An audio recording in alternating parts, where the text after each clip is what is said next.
Sneh, just a note for the facilitator. So it will be Mr. Amor, Lorraine, Daniel, and myself. Okay. All right. But I'll let you know as for streaming how many breakout rooms we can do, but we'll aim to do 3 or 2 breakout rooms. So Okay, then that will also change the number of facilitators. So at least Mr. Amor will be one of the facilitators. Okay, thank you for that.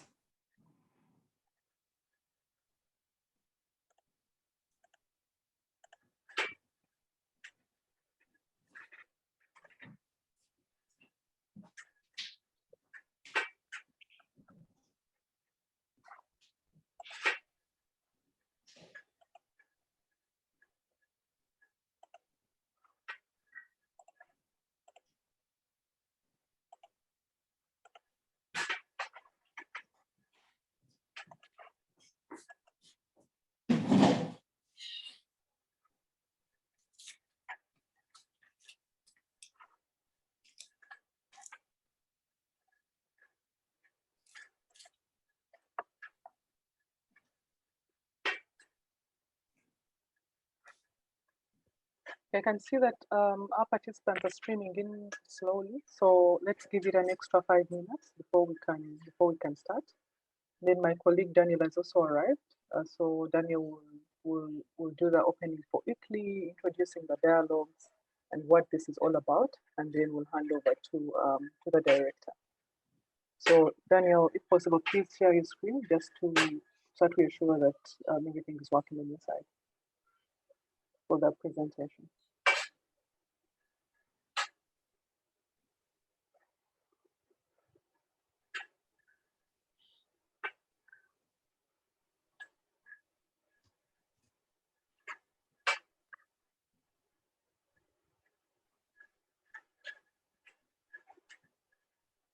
Okay, yeah. Can you see my screen now? Yes, I can see your screen. Yeah. Great. Thanks. Yeah. Everything looks good. And then maybe share it full screen so that it can be the holding image. And as we wait for more people to stream in, I will start our dialogue at 5 minutes past 10. So please sit tight and we'll be able to start as soon as possible. Thank you.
So thank you again for joining us for this dialogue today, the Tamale Independent Dialogue. So we'll start shortly as we wait for more of our colleagues to stream in. So the great thing about this dialogue is that we're going to be quite a small group, and I would love to encourage us to interact more, to get to know each other, and make it a very meaningful engagement. So thank you for joining us, and we'll start as soon as possible, and in around 5 minutes past. Thank you.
I think you can start now.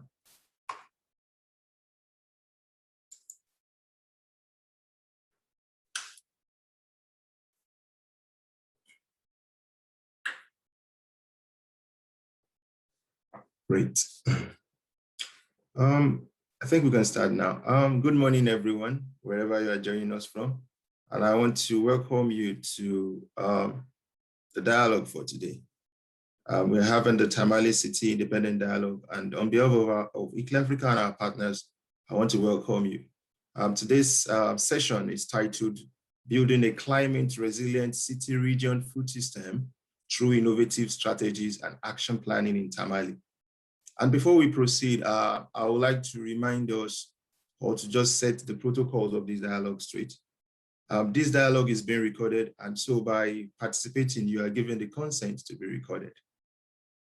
Also, I would like to also urge you that when we get into the discussion session, we want you to feel free to discuss. We want you to unmute yourself, and you can raise your hand and just participate. I've been told that we are going to be having quite a few number of people today, and so we intend that we are going to be deliberate in our discussion by ensuring that everyone participates. Before we go ahead, I would like also to appreciate our partners who have made this possible for us. First and foremost, I would like to thank the Tamale Metropolitan Assembly for making this dialogue possible. Also, our appreciation goes to RUAF for their immense work in making this session possible. I also want to appreciate CJA, particularly research program on water, land, and ecosystems for their effort. Also, we would like to appreciate International Water Management Institute. And we want to say that without your active support, without your assistance, we will not be able to be gathered here today. And so we say kudos to you all and thanks for making this possible. Before I forget, may I also introduce myself. My name is Daniel Adeni. I'm a professional officer with ICLE Africa. And I also want to appreciate my colleagues that are with us today, who have participated and who have made this session possible.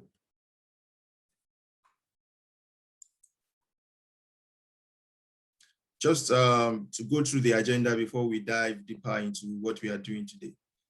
The agenda for this food system dialogue is that we are going to have welcome and introductory remarks. After that, we are going to go into the setting of the scene. we want to basically understand what Tamales food system look like. It is very important for us, before we dive deeper into discussion, to understand and contextualize the food system in Tamale. What are the issues? What are the challenges there? And what are the seeming opportunities that we can identify? And then how can we, through our discussion, shape it further and come up with probable solutions, probable actions that can move this food system of Tamale forward. After the session of setting the scene, we are going to go to a session of breakout, where we are going to have discussions. And depending on the numbers today, we are going to know whether we are going to break out, or we are just going to have basically everyone contributing in the plenary. And after that, we come back and we will implore everyone to basically also participate by asking questions, and then we will discuss about these questions. And from there, we will hear back from our city, Tamale City, about actions, commitment for the UNFSS. In other words, what can the city act upon from the deliberation today? How can the city move the food system forward through what we have had today? I believe that we'll be able to do that also. And after that, we are going to listen to the closing remarks from our partners. Just a very brief, let me intimate you also about the speakers that we have today. We are going to have Solofina Nekesa from Ekley Africa, who is going to speak about the urban food system generally.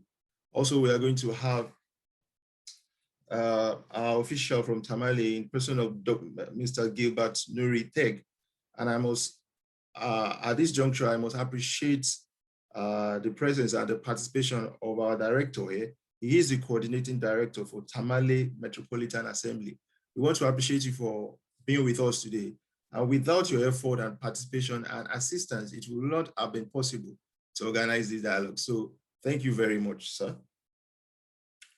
Later, we are going to hear a presentation from Dr. Philip Amoa, who is a consultant with IWMI. Later, also, we will listen to Mr. Elijah Adam from the planning department of Tamale, who is going to speak about food system planning and the importance of urban planning within the food system space. Also, we listen to Mr. Victor Yakubu, who is going to present to us also later. And myself, I believe I'm speaking now. So yes, I've introduced myself earlier.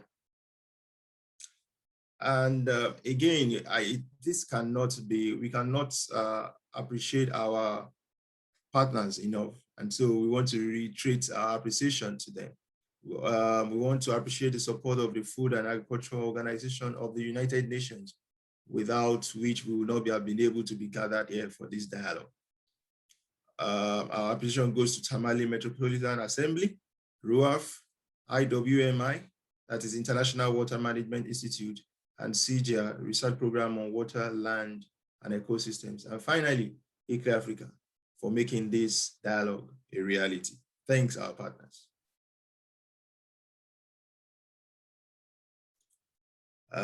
So I've done the opening remarks, and I think we are going forward now with the session.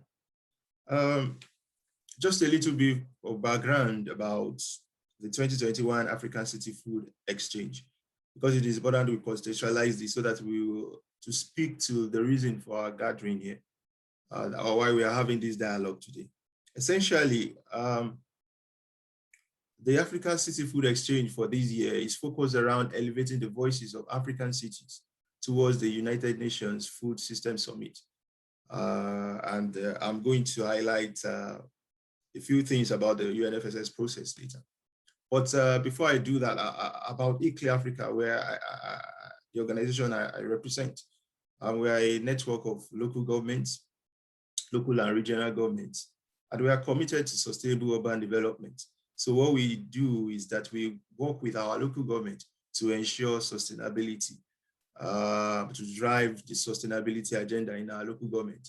What we have seen is that there is a tendency to focus on national issues, national agenda.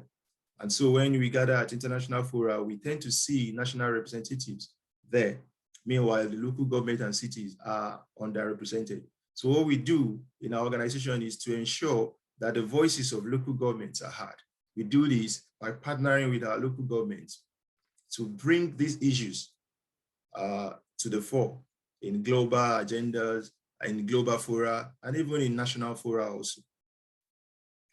As you can see from the map that we are in Africa, we work in Africa, we work in Europe, and even globally we are represented. Yeah, back to the background on urban food system dialogues. With support from the Food and Agriculture Organization of the United Nations, ICLE Africa has been conducting dialogues in 16 African cities. So we have had a dialogue in Accra, Ghana. We have had two in Kenya, that is Nairobi and Kisumu. I've also had a dialogue in Cape Town and in some other cities in Africa also. And the objectives of this dialogue are these. Number one is to highlight the role that African local governments are playing in improving their food systems. Number two, we want to generate discussions, actions, and commitments from our local government on food system reforms. In other words, how can we work together with our local governments to ensure that they are committed to the cause of food system transformation, and what are those actions that they can commit to. And the number three thing is that, as we all know, that the UNFSS process is two-pronged. We have the pre-summit that is coming up in July and the global summit, the main summit in September. And there have been national dialogues being organized in different countries of the world. So what we want to do with these city-level dialogues is to connect them with the national level dialogues. And I think we have been doing that in all the countries that we have been engaging with. And finally, we want to achieve a lasting collaboration on urban food systems. We want to bring the issue of urban food systems to the fore. Most often you see that rural, when we talk about food systems or food security, there is a tendency to want to emphasize rural areas. But over time, we have been seeing the importance of urban food systems. And it is important that we begin to collaborate on how we can improve urban food systems. Just a little brief of roadmap of the UNFSS process. We are having the pre-summit in July like I have alluded to, and the main summit is coming up in September. And even after that, there is going to be post-summit engagement. And one of the ways we want to link all of this together is through our Africa City Food Month campaign that is coming up in July. So we want to emphasize, we want to also be able to reflect on the learnings that has gone around in our cities that we have engaged with and on the outcomes of the process. So Africa City Food Month this year is geared towards that. Those are some of the outcomes or some of the objectives of the Africa City Food Month this year. And in terms of the action tracks, we always want to emphasize this. There are 5 action tracks that the UNFSS process is focusing on. And these are, as you can see, we have action track 1, ensuring access to safe and nutritious food for all. Number 2 is to promote a shift to sustainable consumption patterns. And number 3 is to boost nature positive production. Action track number 4 focuses on how we can ensure that we use our food system to advance equitable livelihoods. And action track number 5 is focused around building resilience to vulnerabilities, shocks, and stress. That is just a little bit of overview on the UNFSS process and how this dialogue is connected to it.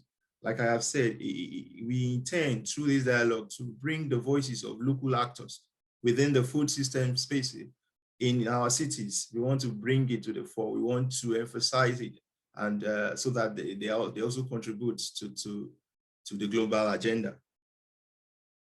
Without further ado now, I want us to move forward now to listen to the opening remarks from our city, Tamale Metropolitan Assembly. And we have, to do that for us, we have the coordinating director for Tamale Metropolitan Assembly here with us. We appreciate, like I said earlier, we appreciate your presence. We appreciate your support for this dialogue. We do not take it for granted that you are here with us today. We appreciate your time. And I would like to invite you now to give the opening remarks for this dialogue, Mr. Gilbert Nuriteg. Mr. Gilbert? Hello, can you Thank hear you very me? much. Yes, very Hello? clearly. I can hear Yeah, you good. very clearly. We can hear you. Yeah, good morning to every participant in this platform. The Tamale Metropolitan Assembly is one of the sub-national governance in the country. And Tamale city is the biggest city or urban town in the northern part of Ghana, even including near neighboring country like Burkina Faso, who share boundary with us. It has a population of over 250,000 people. So its markets and is well or placed, is centrally placed, serves so many communities, districts around or in the northern part of Ghana. So the market bring traders from far and near that come on specific day. We have market days that rotate every 6 days. That notwithstanding, every day there is marketing activities going on in the metropolis. So we are very grateful that the Food and Agriculture Organization, ICLAI, and other partners have created this platform for us to at least market our metropolis, or Tamale city in particular. As I said, the metropolis or the assembly primarily prepares what we call a medium-term development plan, outlining its areas of operations for a 4-year period. Currently, we are preparing a new plan that spans from 2022 to 2027. And issue of ensuring food security in the metropolis is something that we consider very, very important, because as the metropolis keep on expanding, therefore we need to put in various measures to ensure that food system in the city is guaranteed. So in our planning this time around, we have included spatial planning. We know that that is very, very important to ensure that we zone the metropolis for land use purposes, areas for agricultural purposes, area designated for markets, the main market and other splinter or outstation markets to cope with the rising or increasing population. We have even designated place for livestock market, and we get both the livestock from within and from our neighboring country, Burkina Faso and Mali, where these animals are brought and kept for sale to the various butchers for slaughter to serve the people of the metropolis. There are also some valleys or streams that are reserved for gardening.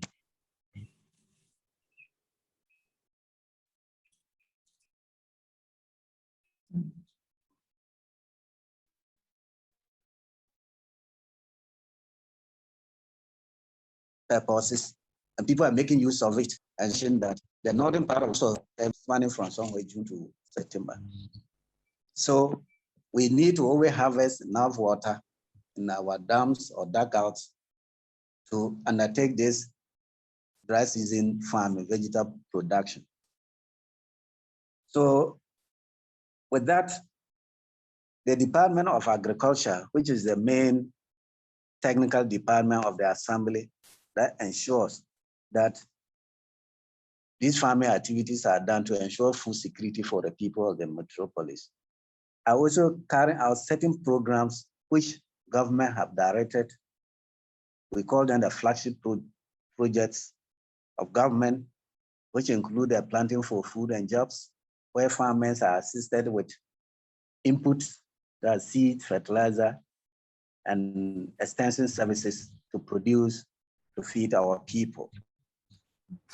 Rearing for food and job is an area too that we're encouraging people to keep some livestock, especially small ruminant, sheep, goats, fowls, that will supplement the food situation of the people in the metropolis. As I did indicate that during the dry season, people resort to vegetable production. The government also came out with a program of what, one district, one village, one dam, where some communities, especially the peri-urban areas, are privileged to have some dams that will provide a source of water for dry season gardening and the watering of their animals. We are also having this issue of storage of food to prevent them from post-harvest loss. This one district, one factory policy.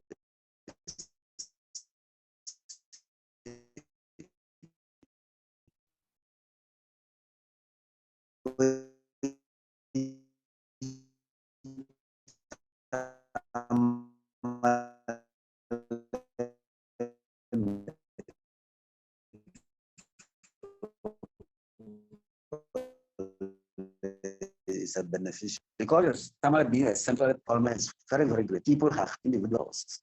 We know after you manage this weight to ensure that our city is clean. So in view of that, a private sector developer is collaborating with the assembly to establish a waste recycling plan that will be producing compost manure that we believe will help to promote the dry season gardening, that is vegetable cultivation in the metropolis and other areas. We are also conscious of the road networks linking our rural areas, and government together with assembly opens up and maintains some of these roads to facilitate the movement of food from hinterland to the city. Luckily, we have these tricycles that are in the metropolis, which are playing very vital role by moving food items from those hinterlands where perhaps road network is not very good to appropriate areas for sale. Well, for now, I can say that Tamale, we don't consider have an integrated food policy, but it's embedded in our medium-term plan where the various key departments that plays roles relating to food security collaborate to implement programs and projects that will lead to food security in the metropolis. So in brief, this is what Tamale is doing to ensure that food is available, is well prepared for the people to have good nutrition and have good health to continue with their productive activities. So I'm very grateful that this platform has been created. And I believe my technical officers may throw more light on some of the issues that I've just highlighted. So thank you very much for inviting us to participate in this dialogue. Thank you. Thank you very much, our director. Thank you, Mr. Noritek, for that. I've been able to pick some things up that you said that, I mean, in terms of looking at the food system holistically, it is embedded within the medium-term development plan that Tamale has and is working on, and that there's been now an emphasis on land use zoning for food system transformation, so that you zone some land for agriculture and some for markets. I mean, which is very, very commendable. Thank you very much, Mr. Noritek, for that. You're welcome. Yes, sir. So we're going to be moving forward now to listen to some presentation. Basically, like I said earlier, we want to contextualize the Tamales food system. And to be able to do justice to that, we've got some presentations here that we are going to listen to. So I want to invite Dr. Philip Amwa to speak to this topic. It says City Region Food System Vulnerability to Climate Change and Pandemics in Tamale. Dr. Philip Amwa, are you with us? Yes, thank you.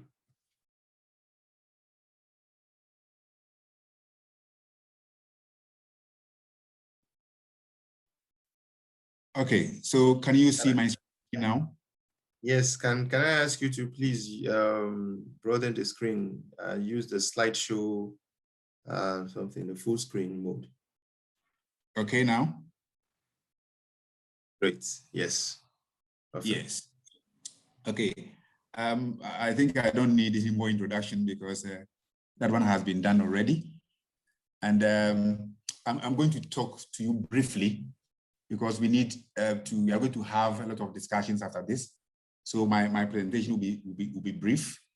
And I'm talking about the city region food system and its vulnerability to climate change and pandemics. You know what COVID is doing to all nations in the world. And we need to also address this one in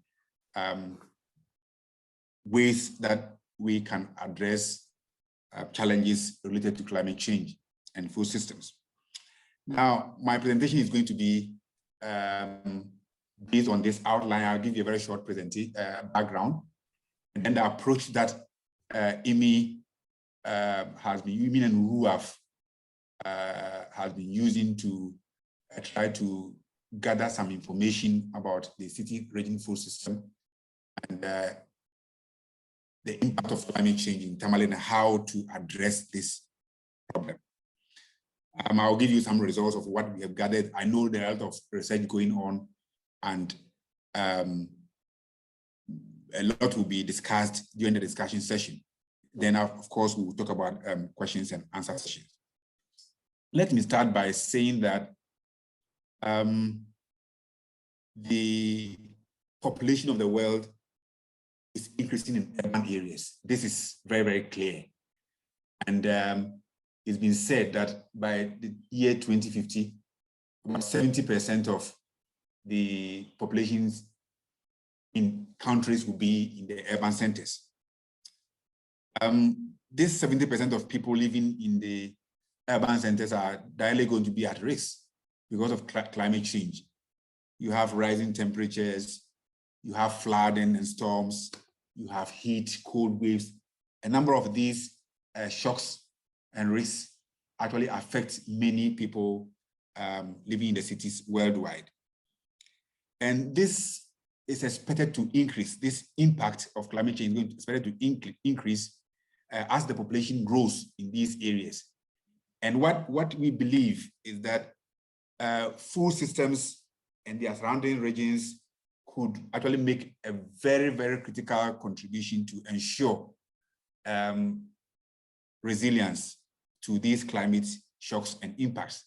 Why am I saying that? I think by the end of this story that I'm telling you, we'll be able to actually know how the food systems can actually contribute to ensure resilience. Let me briefly explain what I mean by these food systems. It's just a very complex network of actors involving food production, processing, marketing, consumption in a certain region. So if you can see the diagram on the right side of the slide, you see that we have food production. More often than not, we talk more about food production when we are talking about food security. But here we are looking at a very complex network of processing of food, how we manufacture some of these things, how it is distributed, how it is marketed, like it was mentioned in the opening address by Mr. Noritek, the MCD of Tamale, how food consumption, waste production, and all these things, and how these ones are influenced by the environment generally. That's what we mean by food systems. And that is what we are talking about, that this can have a good influence on addressing the impacts of climate change in Tamale area. Now, what we did as IMI, I will not go into details about this because we are going to have a lot of discussions here. We looked at what is the city region foods, the city region system in Tamale, what is the city region itself, which areas constitute the city region. We looked at the knowledge that is already there, that exists, and then we did an in-depth climate assessment to actually determine the gaps that needs to be filled, etc.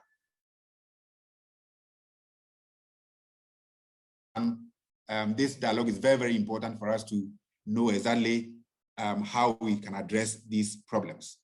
Now, in addressing in characterizing the boundary for Tamale, we looked at food flows. Where is the food coming from? Which are the major growing areas? And these we considered the urban, peri-urban, and rural areas within approximately 100-kilometer radius. It's approximate to see where the food is coming from, the interactions within Tamale, etc. And then what are the contributions from these areas? What are the quantities? How do they influence the food supply system in Tamale, etc.? We use these criteria to actually demarcate or define the city region for Tamale. And in the in-depth assessment that we carried out, we actually looked at the climate hazards. We looked at climate hazards, and then what are the shocks and stresses there? How are they exposed to these climate hazards? What are the sensitivities? What are the potential impacts? Who are the vulnerable groups, etc.? All these were discussed by, or actually collected, data on this were collected from rural areas, urban areas, peri-urban areas, through face-to-face interview, even though that time was the COVID time, and we had to take a number of precautions in getting this data. How is this COVID-19 impacting on the food system? Information on all this were also collected.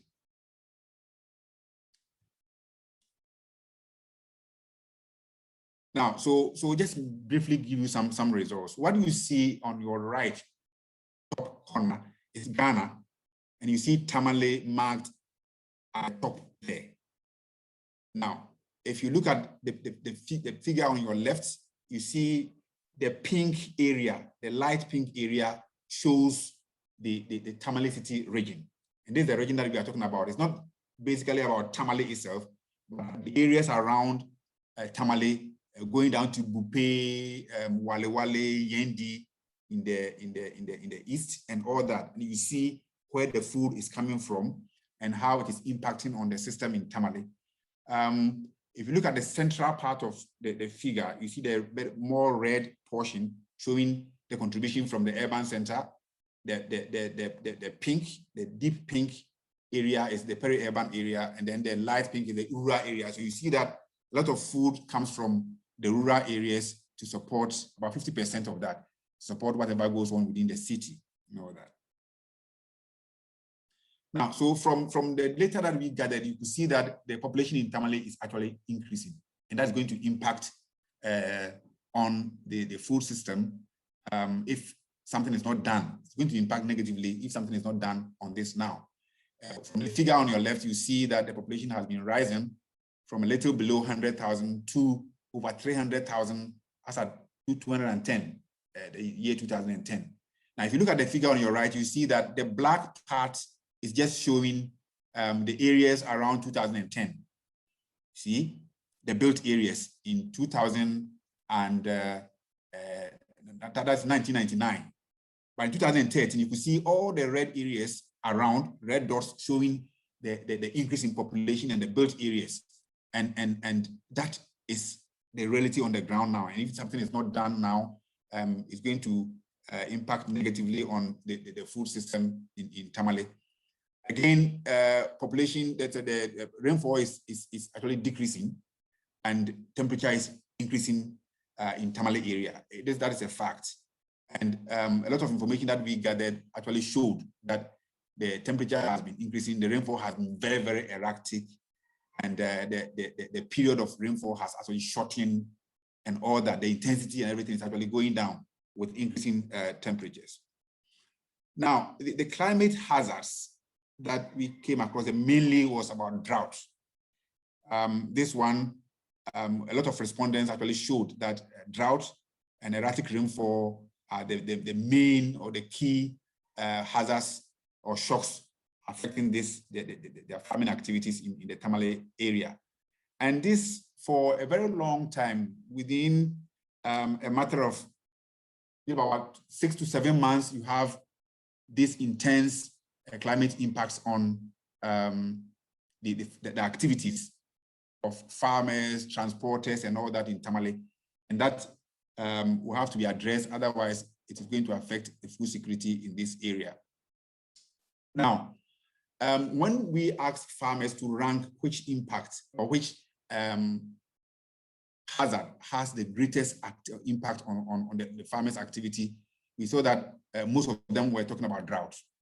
And the least is bushfires, because a lot of activities go on in Tamale, NGOs trying to help the farmers as to how to fight against bushfires, and that one has actually helped a lot. So they don't think bushfires is a major impact in these days. Now, the farmers are actually coping. They are trying to cope with the situation up north, and they do a lot. They carry out a lot of activities to actually cope with the situation. And most of them do livestock production as a side issue to be able to address climate impact, because during the dry season, they cannot do anything. They cannot grow anything. They rely on these animals. And even that, the increasing temperature also impacts negatively on the livestock production. And that's why you see in the picture on your right that farmers try to cope with that one by keeping the livestock in a shed or in a shade to protect them from the impact of the excess heat in that particular area. Shockingly, some people even do nothing. They say they do nothing. And can the assembly do something, or can the central government do something to actually address this situation? Others also have to travel to the south during this period to be able to have something to support whatever they are doing.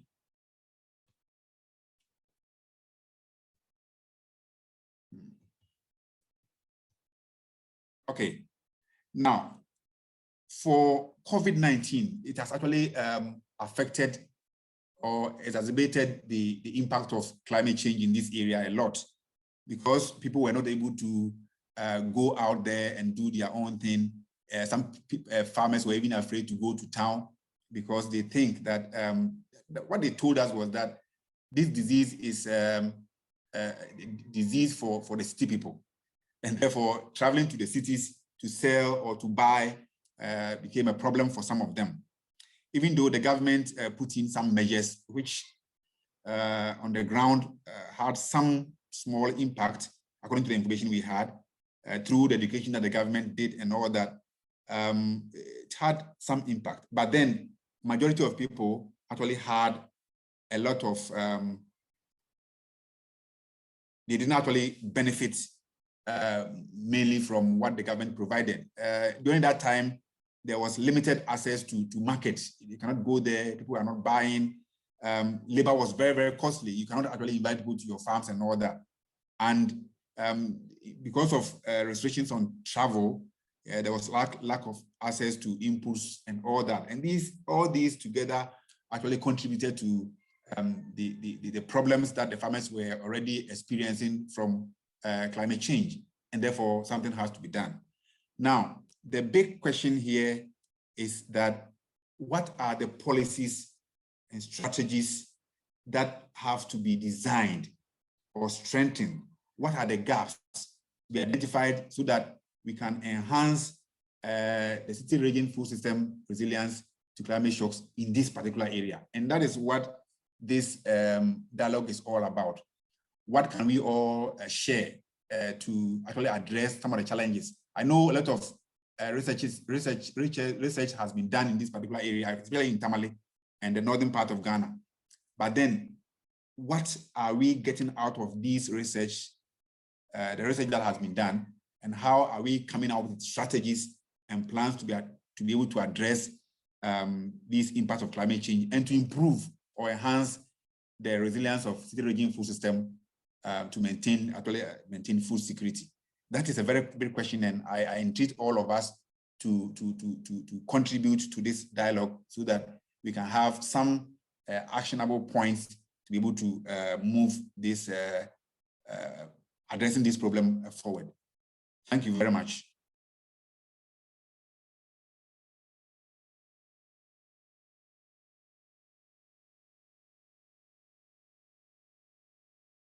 Hello, can you hear me? Sorry, I was on mute. Thank you very much, Dr. Amar, for that presentation. It was a very informative presentation. And before I just speak a little bit about what you have presented, I'd like to urge everyone, if you have questions for our plenary speakers, you can just hold on for now. And then after we might have heard from all of them, or you can just jot it down on your notes for now. Then we will go through, you can ask your questions to each of our plenary speakers and they can respond to your question. We are going to be going on now, and I'd like to welcome now from the Planning Department of Tamale Metropolitan Assembly, Mr. Elijah Adam, to speak to the role of urban planning in resilient city region food system. I think the director alluded to the role of urban planning, but then to shed more light on this role, on how urban planning can be effective to in ensuring resilient city region food system in Tamale. May I please invite Mr. Elijah Adam from the Planning Department. Yeah, hello. Hello, sir. Yeah, good morning, sir. And good Yes, morning to all participants. Please, can I share my screen? Can I share some?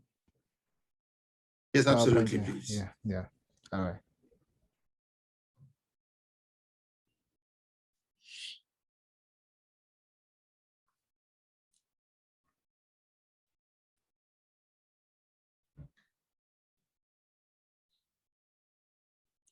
I hope it's on the screen.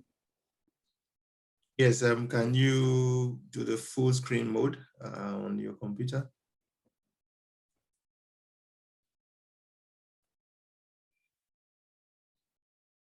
Yeah, great. Thank you very much. Good morning once again to colleague participants. My name is Elijah from the Physical Planning Department of Tamale Metropolitan Assembly. And this is going to be my outline. This is going to be the outline of my presentation. I'll look at the background. I'll look at some legal frameworks that backs urban planning in Tamale Metropolitan, for that matter, Ghana. I'll also be looking at some objectives of urban planning in Ghana, and for that matter, Tamale Metro. I'll also be looking at the three-tier planning model, which we are using as a department.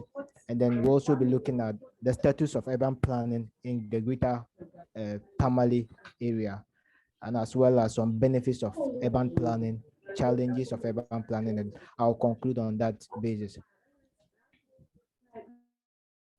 Now, before we hear any presentation or say anything about the subject matter for today, it is good we look at what urban planning is all about.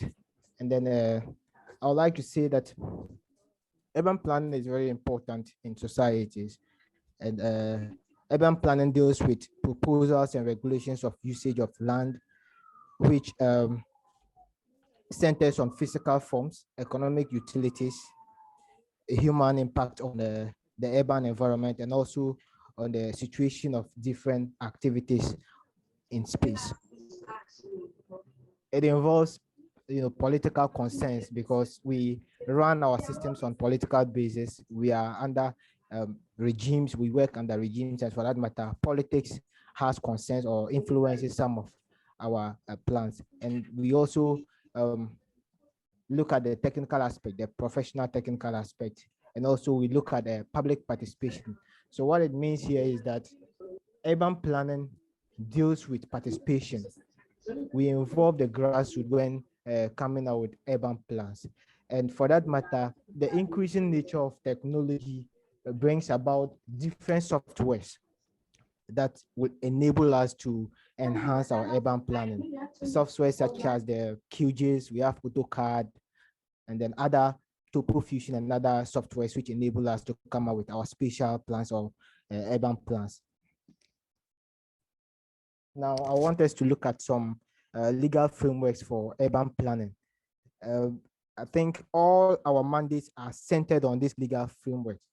And then I'll have to talk about the Local Governance Act, Act 936, 2016, which constitutes the main guiding planning practices in the country.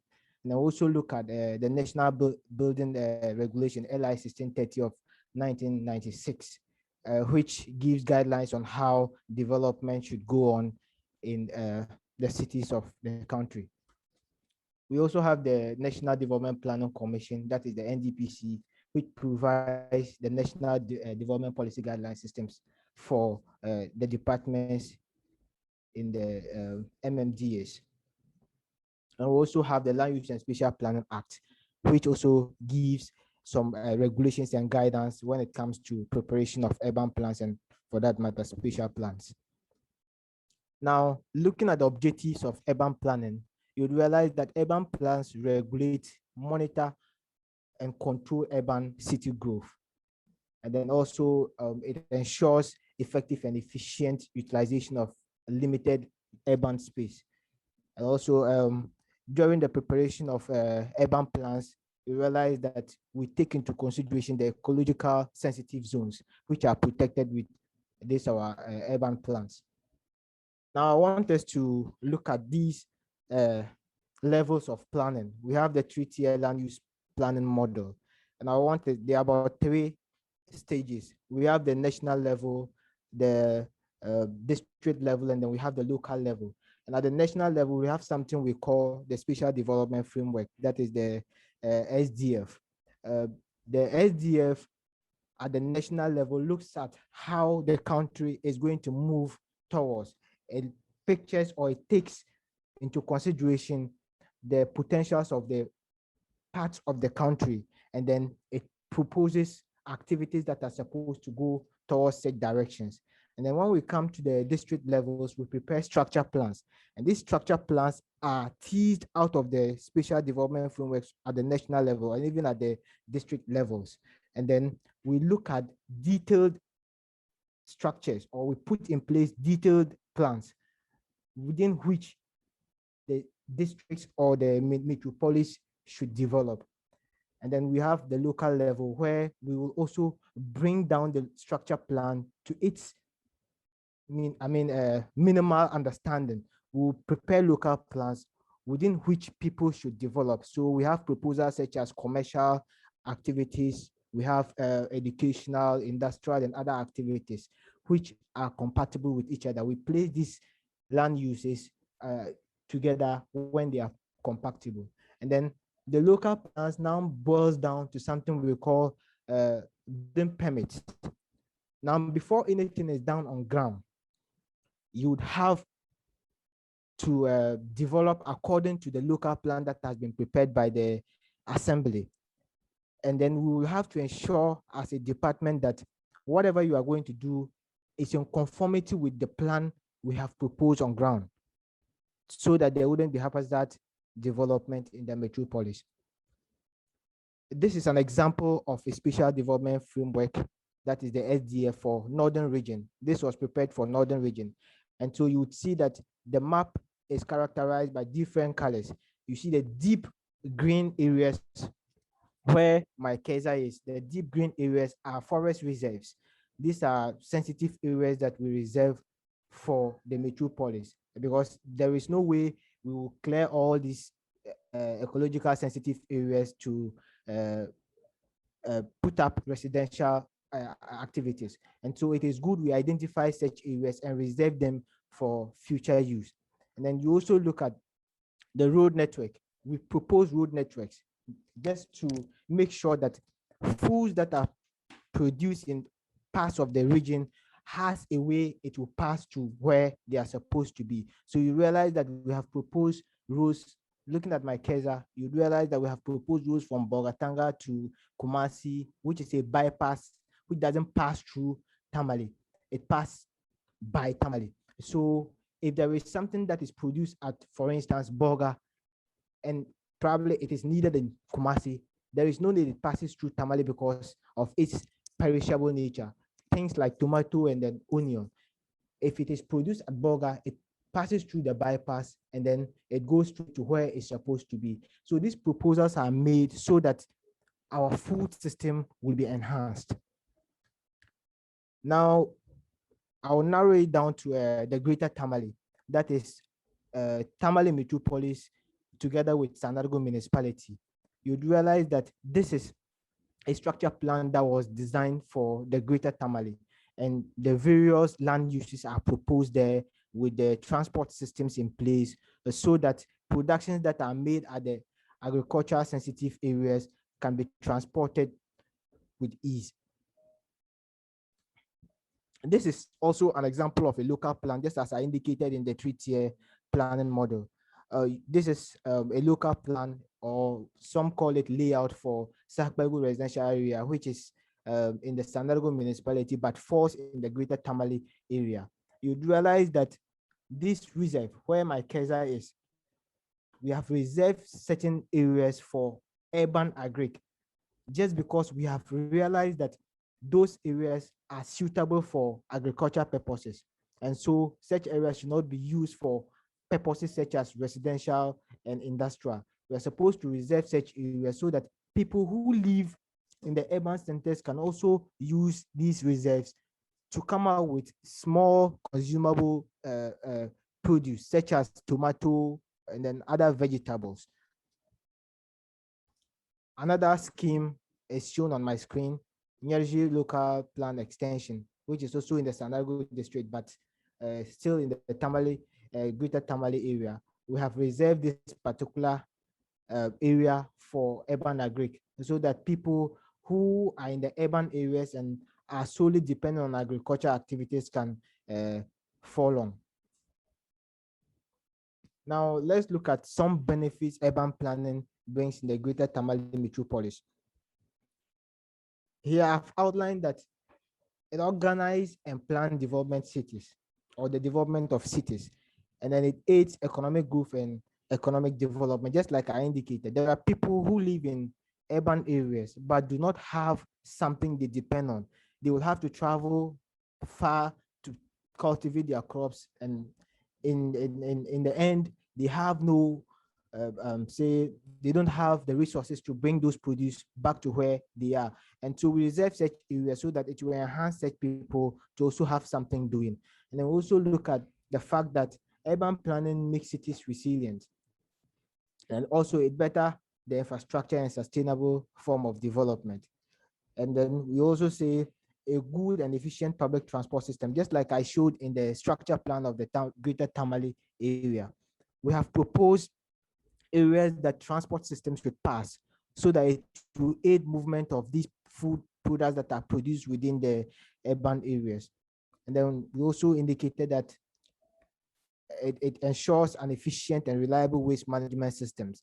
In our local plans, we propose areas for sanitary, where we propose, say, 1 acre for a particular defined area, so that is where they are supposed to be dumping their refuse or whatever waste they have. Now, planning for urban areas, we encounter a lot of challenges, and these are some of the challenges we encounter as a department or as an organization, Tamale Metro for that matter. The land ownership type or land tenure system. The greater portion of Tamale or the greater Tamale area belongs to skin. It belongs to the skin lands. And for that matter, planning in such areas is difficult because the people own the land. And for that matter, they feel they can do anything to the land. But in actual sense, assemblies are supposed to take it upon themselves because by law, assembly is supposed to prepare these plans for the people. But because of resource constraints, just as I indicated in my second but last point, assembly is not able to prepare these plans for the people. And for that matter, they take it upon themselves. The local people take it upon themselves to prepare the schemes. And if they are investing their resources in the preparation of these spatial plans or urban plans, and then you want to give them your standards, it becomes difficult. Mr. Elijah, please. Mr. Adam Elijah, if you can please round off. Yes, we are running a bit out of time. All right, thank you. Yeah. And then we also have issues of encroachment. Just like I indicated in our local plans, we've reserved areas for, agriculture or urban agric, but people or the traditional authorities still encroach on them because of their needs. In conclusion, what we all need to understand is that regulations for planning allow us to look out for needs and then formulate policies accordingly. Act 936 of the Local Government Act also allow district assemblies formulate their own bylaws. And for that matter, our local,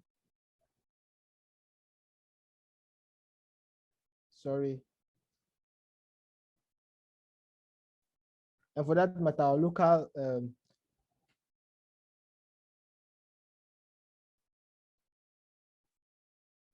sorry, I just lost my slides. We must also consider the 3-tier planning model so that it will enhance our urban plans. Integration of the urban agriculture and for that matter, food production into our urban plans is very critical. Thank you very much.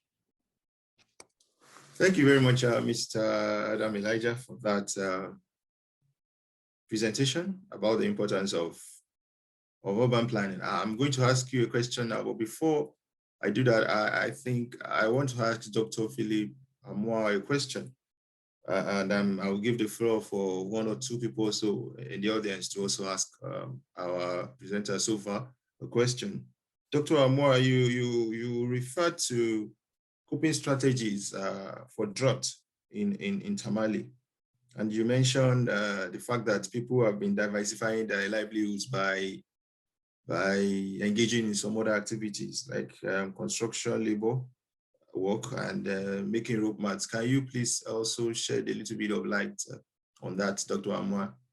And for Mr. Adam Elijah, the question, I will come back to you and ask this question. That how then do you say there are reserved areas for urban agriculture? How do you prevent encroachment then of the reserved areas for urban agriculture by other uses? You know, there's a tendency when you reserve something for other uses to want to encroach, maybe for commercial purposes and all of those things. How do you prevent that? I will first of all give the floor to Dr. Amwa, and then I'll go to Mr. Elijah and give also, Dr. Amwa. Right, thank you very much. Our people in the northern part of Ghana have a number of strategies, a lot of them. I wouldn't say that these strategies are enough or they are sustainable. The people keep struggling to be able to ensure that they are food secure. They are food secure in the northern part of Ghana.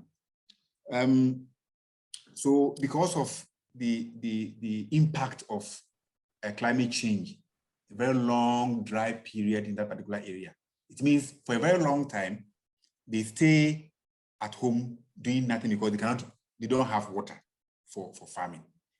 The few areas that have that are dammed, the streams there that are dammed, it's only found in few areas. So you cannot have the numbers of farmers actually going there to farm. So they have resorted to different type of coping strategies.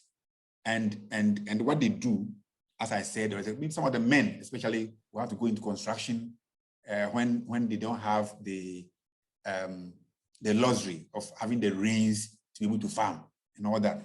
even though some of them, the agric department has actually been helping, providing early maturing crops that are actually resistant to drought and all that. All those things are coming in there, but still, that is not enough.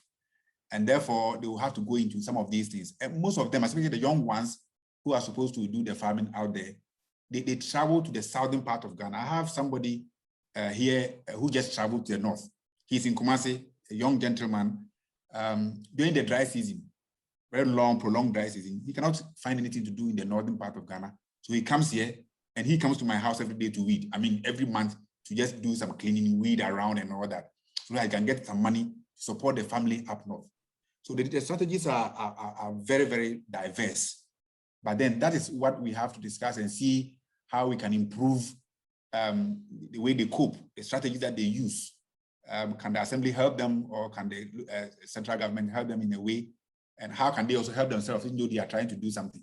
These are some of the things that I can see for now. Okay, thank you. Thank you very much, Dr. Amar, for that. I wonder if anyone, the audience, has any question for Dr. Amar before I go to Mr. Adam Elijah. Any question for Dr. Amar? Okay, great. Let me invite you, Mr. Elijah, to respond to the question I asked earlier about prevention of encroachment of reserved areas for urban agriculture. How do you do that in Tamale? Yes, what we do is that we have a department in the assembly known as the Works Department.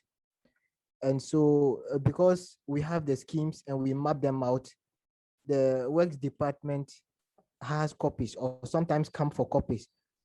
And they go around within the greater Tamale or within the Tamale metropolis to observe or to monitor activities that are going on around such areas, so that if there are new development catching up with these reserved areas, they ensure that whatever development is going on there is part of our proposals or is part of our schemes.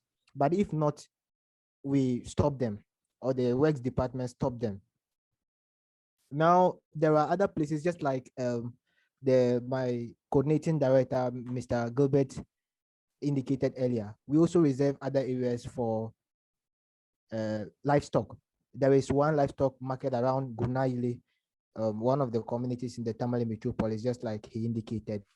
What we do to reserve such areas is that, or to protect such areas from being encroached, is that at the point we are giving the plan to the local people to have access to their skin land, we entreat them to come with the allocations for the proposals we've made for assembly, the public uses, such as the markets and then the livestock markets or the livestock areas. We let them come with the allocation, so that we also intend giving them the plan to go and work with, so that if they give us the allocation and then the assembly register the land in the assembly's name, people will not encroach on it. So basically, that is how we do to protect some of these reserves. Thank you for that. I mean, yeah, because I'm an urban planner, I can go on and on about it, but then I'll leave it for later. Then I think we're moving ahead now, and I would like to introduce our next presenter, in the person of Mr. Victor Yakubu, who is going to be presenting on strategies to ensure resilient city region food systems, and the example of the food labs. I'm particularly interested in this topic, food labs. I think I have an idea about it, but I want to know more. So I would like to invite Mr. Victor Yakubu. Mr. Victor, over to you. Mr. Yakubu. Thank you very much. I'm highly privileged to be part of this PT, and I'm grateful for the invitation granted me. I would like to share my screen. And so here it goes. I don't know, technically, that's where I'm able to do it well. Do you see it? It's coming through. Can you see my screen now? Can you see my Yes, screen now? I can see it. Yeah. But then Please enlarge it to the full screen mode, please. No, go down. I think you have to go down. Go down the slide here. Yeah, yeah. Yes, yes. No, this one. The next one. Are you okay? Is that okay now? Yeah, I think so. Okay. Thank you.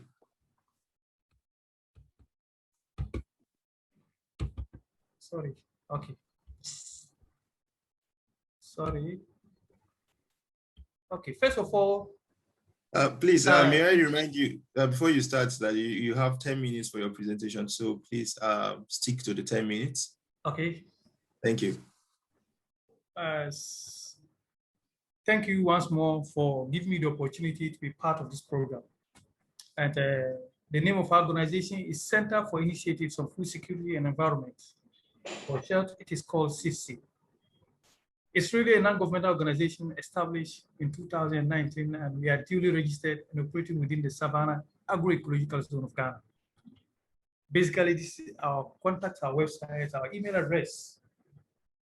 Our thematic areas of operation are food and nutrition security, agriculture and environment, advocacy, and gender.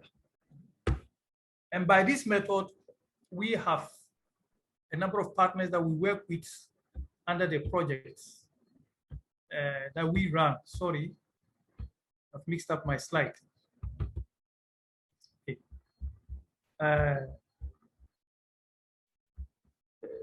Forgive me. So we have a number of partners that we work with. We work with the European Union, work with LUCI. LUCI is Finland Institute of Natural Resources. We also have OFAP, Open Forum of Agriculture and Biotechnology in Africa. We also have Africa Agriculture Technology Foundation. We work with the municipal, metro, and district assemblies.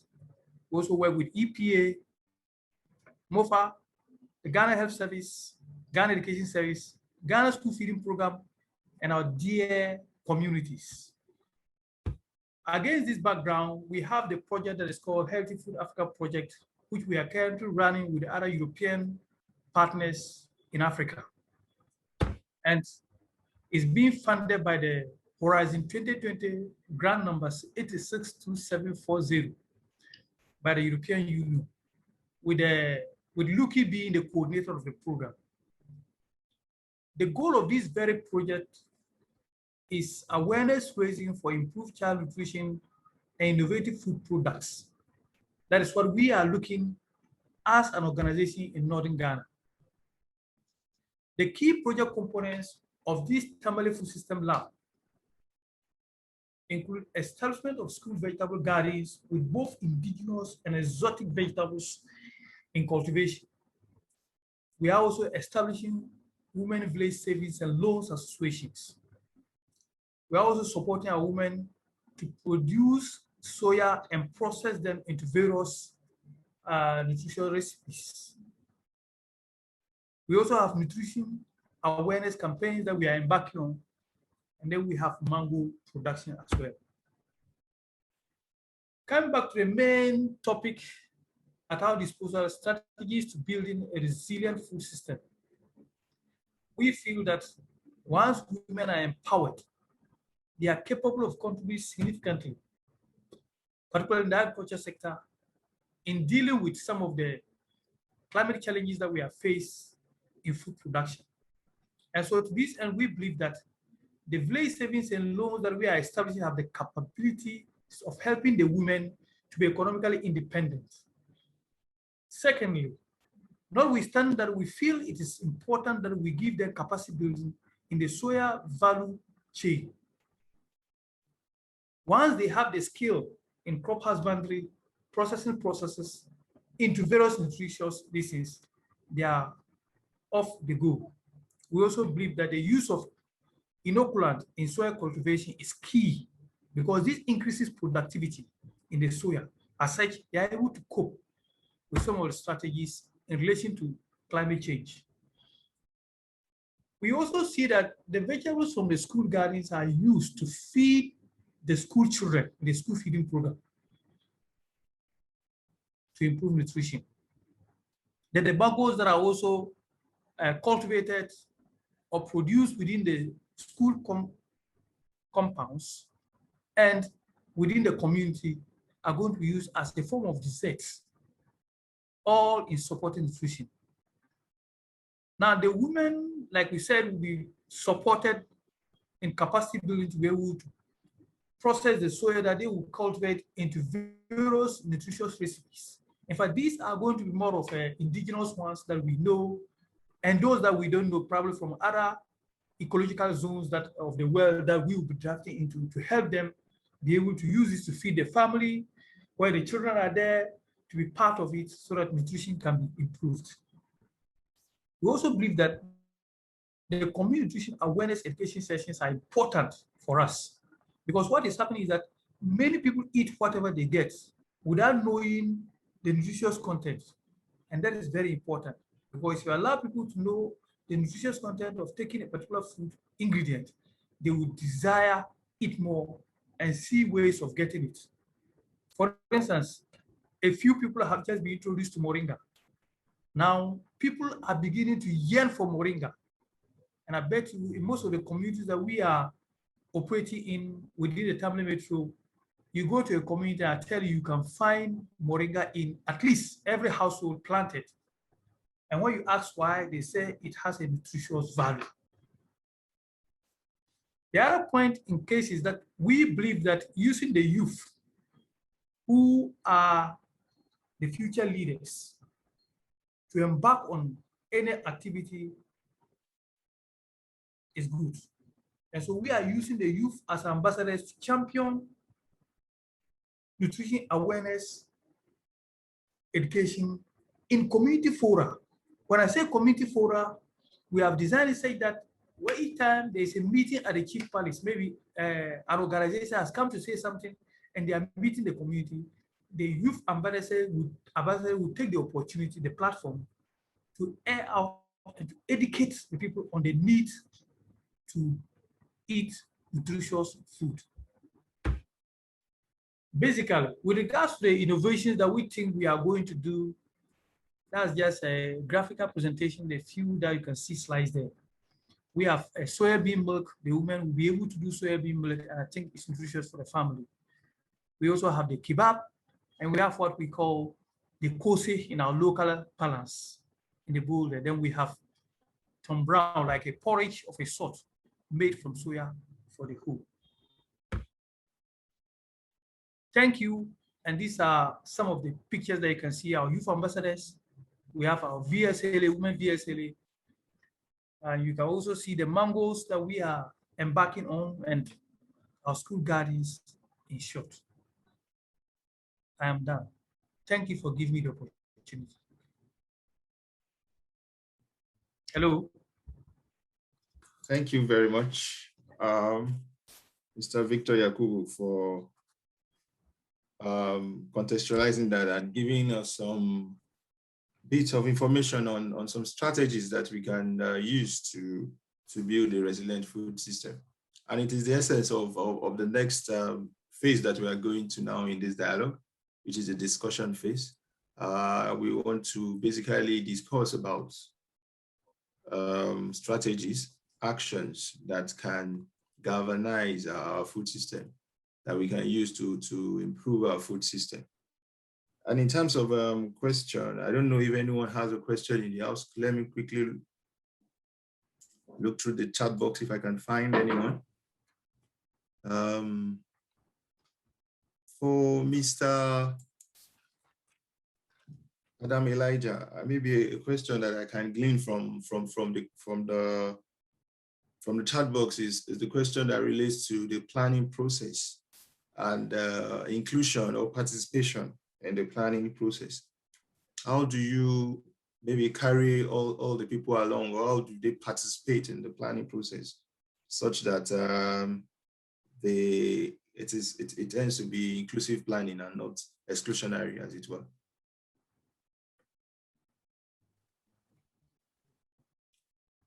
Mr. Adam?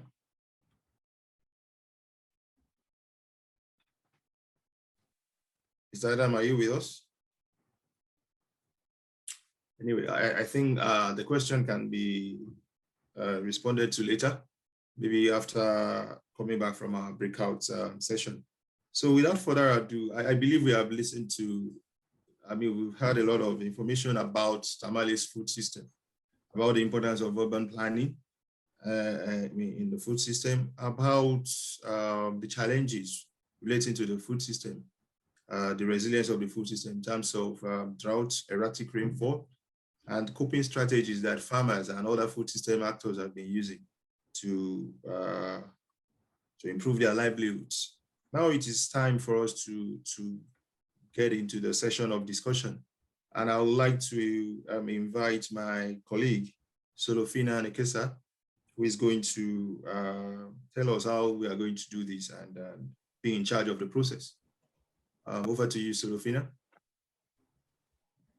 Thank you very much, Daniel. And I would like to thank our presenters for putting us in Tamale, for letting us know what is happening in Tamale, but then for also giving us ideas of what your different initiatives or what different programs that you're leading and how they are causing transformation or they are bringing about transformation. So the second session we're going to, and Dr. Moore alluded to this, was, so this is going to be very much a discussion session, because the work that has been presented on, it's not at a point where we can say these are the concrete outcomes. And we can see there's lots of questions also coming in the chat. So it will give us an opportunity to interact with the presenters in the breakout rooms, but then to also deliberate on some of the issues that have been presented by different presenters. So please let's use this opportunity to discuss, to chat, but then I think most importantly to get to know each other, who is in the room with you, where are they working or where are they best, and then to go forward and deliberate on these issues. So we shall have 2 breakout rooms, and this will give us really smaller groups to get to know each other better, but then to also dive deep into the interactions. So there's going to be 2 main questions for this, and would like the contributions to be based on the personal experiences in the different work that you're working with. And these are the 2 questions. One is around the vulnerabilities to climate change and disruptions to Tamale's food system. And I think let's put ourselves in the mindset, Tamale as a city, but Tamale as a city region. What are some of these vulnerabilities coming that are affecting the city? And then we'll go on to further discuss what are the priority areas for policy actions. We do have representatives from the city of Tamale, and this is a good opportunity to be able to pinpoint some of these issues around policy actions. There are policies that have been implemented and they're not delivering the anticipated outcomes. And you as a stakeholder who is interacting with different policies along the food system, what are those issues that can be better addressed, better implemented, or what ways can policies be better formulated to be able to bring about the outcomes with regard to improving resilience, and then also strengthening the city region food system. So my colleague Netemba is going to break us out in 2 rooms, and please let's discuss, let's use the chat, let us get to know each other in the room, and then we'll come back to be able to compare what the different rooms have deliberated on. So Sneh, I'm just checking in if we're ready so that we can break into the rooms. So we're going to have discussions for 30 minutes, and then we'll come back to plenary and to interact with each other further and see what are the different points coming out, and have discussions around this. Thank you very much. Thank you, Solo. Just to double check, it will be Philip and who as facilitators? So it will be Philip and Daniel, and then let's have the presenters broken out in the different breakout rooms so that we can have better interaction with the different presenters. Okay, thank you. I'm not sure if Abdul is still. Can you go on? Can you go on with your comment? We'll let you there. Okay, Go ahead. Okay. I think I had something to say about the cheese, but I had another point concerning the vulnerability, and because we are joining the room, I need to just go straight to the point. And what I will say is that most of the foods that we are seeing in Tamale are coming from outside Tamale. I mean, outside the streets or some meters far from Tamale because of population and urbanization. The little farming that is done here is mostly gardening. Yes. So because of this, the agronomic practices of farmers outside Tamale is contributing to the vulnerability. For example, when you look at those who are producing vegetables, the way of production have impact in consumption on consumers. Some of them spray, and the ripple effects of the spray we can all tell. So as that part, the agronomic practice of farmers in those communities have impact on the food. For example, sometimes some people, because of the economic aspect, they want to do some things to, for example, to dry up some of their farm produce. For example, looking at okra, some farmers have a way to meet the market. And because of the short period, they have to apply some chemicals to meet the market. And that also have a vulnerability to the part of the consumers around Tamale. When you look at, we are talking of the chieftaincy, the land that is impacting on the vulnerability. Some chiefs have started it, and my approach to them is to not only contact the chief personally or the chief alone. The chief is guided by linguists or people around him. And if the chief, and it doesn't take decision alone, he takes decision in collaboration with the elders and people around him. So if you are approaching it and you are contacting the chief alone, means that you are contacting one person, and the rest 3 or 4 or 5 people around him will convince him. So the family, the elders, or the community need to involve. For example, Philip, you have worked at Tamale. When you go to Tolon, you don't sell land. They just ban selling land. If you want to settle, you settle. If you want to go on with your farming activities, you go on. But selling of land is prohibited in Tolon as we are now, and you can verify. So, and it's boiled down to education the chief have, and is going down to the sub communities, the sub chiefs around him, and that is a promising. So I am thinking that in the context of what you are saying concerning the land in Tamale, it will be hard in Tamale Township to say not to farm, not to build here, because urbanization, population is growing wider and wider. And as we know that foods are coming from outside Tamale, it will be appropriate for us to look at those chiefs are outside Tamale, so that could also have, that could also reduce the vulnerability of consumers in Tamale.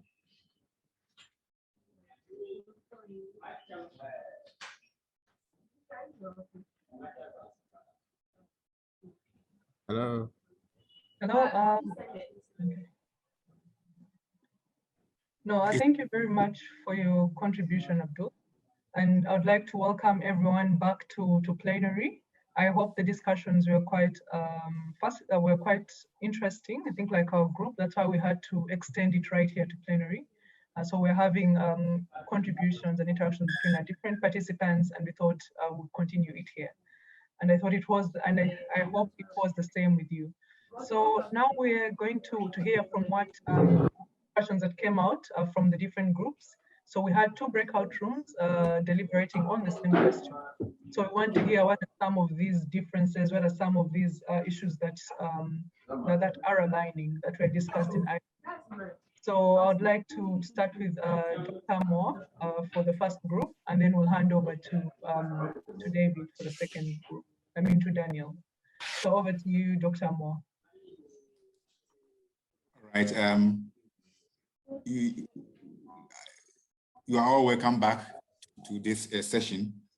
I must say that as at the time when the discussion was becoming more interesting, we had to break up and come back to the plenary. Therefore, the issues we discussed were not many, but they were very, very important issues that we had to discuss. Because of the discussion we had during the presentation, we combined the 2 questions and discussed few issues around that. We wanted to look at issue we discussed issue about the new proposal about the land issue, whether it's going to be bottom-up approach or top-down. From the presentation, it looks as if it's going to be top-down, and we thought that having it as bottom-up is always, or is almost always the way to go. But the strategies, we were concerned about the land issues and how rapid or rampant chiefs and politicians are getting lands that are supposed to be used for agricultural purposes into residential areas and other activities. And one of the suggestions that we had was that we have to start empowering civil society organizations to play a watchdog role, for example, to be able to tell whoever is actually planning such a thing to stop. But to be able to do that, you should have very, very strong voice. To this, we discussed a lot, and we later had the African representative for the International Water Management Institute also adding her voice, saying that issue is not as simple as that. Looking at the cultural issues surrounding land in Ghana, and we have to be able to identify which of the so many civil society organizations in Ghana, and we have to then try to identify which of them have to be motivated. How can we incentivize them to be able to have this strong voice, to be able to challenge some of these illegal, I'm putting illegal on quotes, illegal activities on land issues that actually go on in our areas.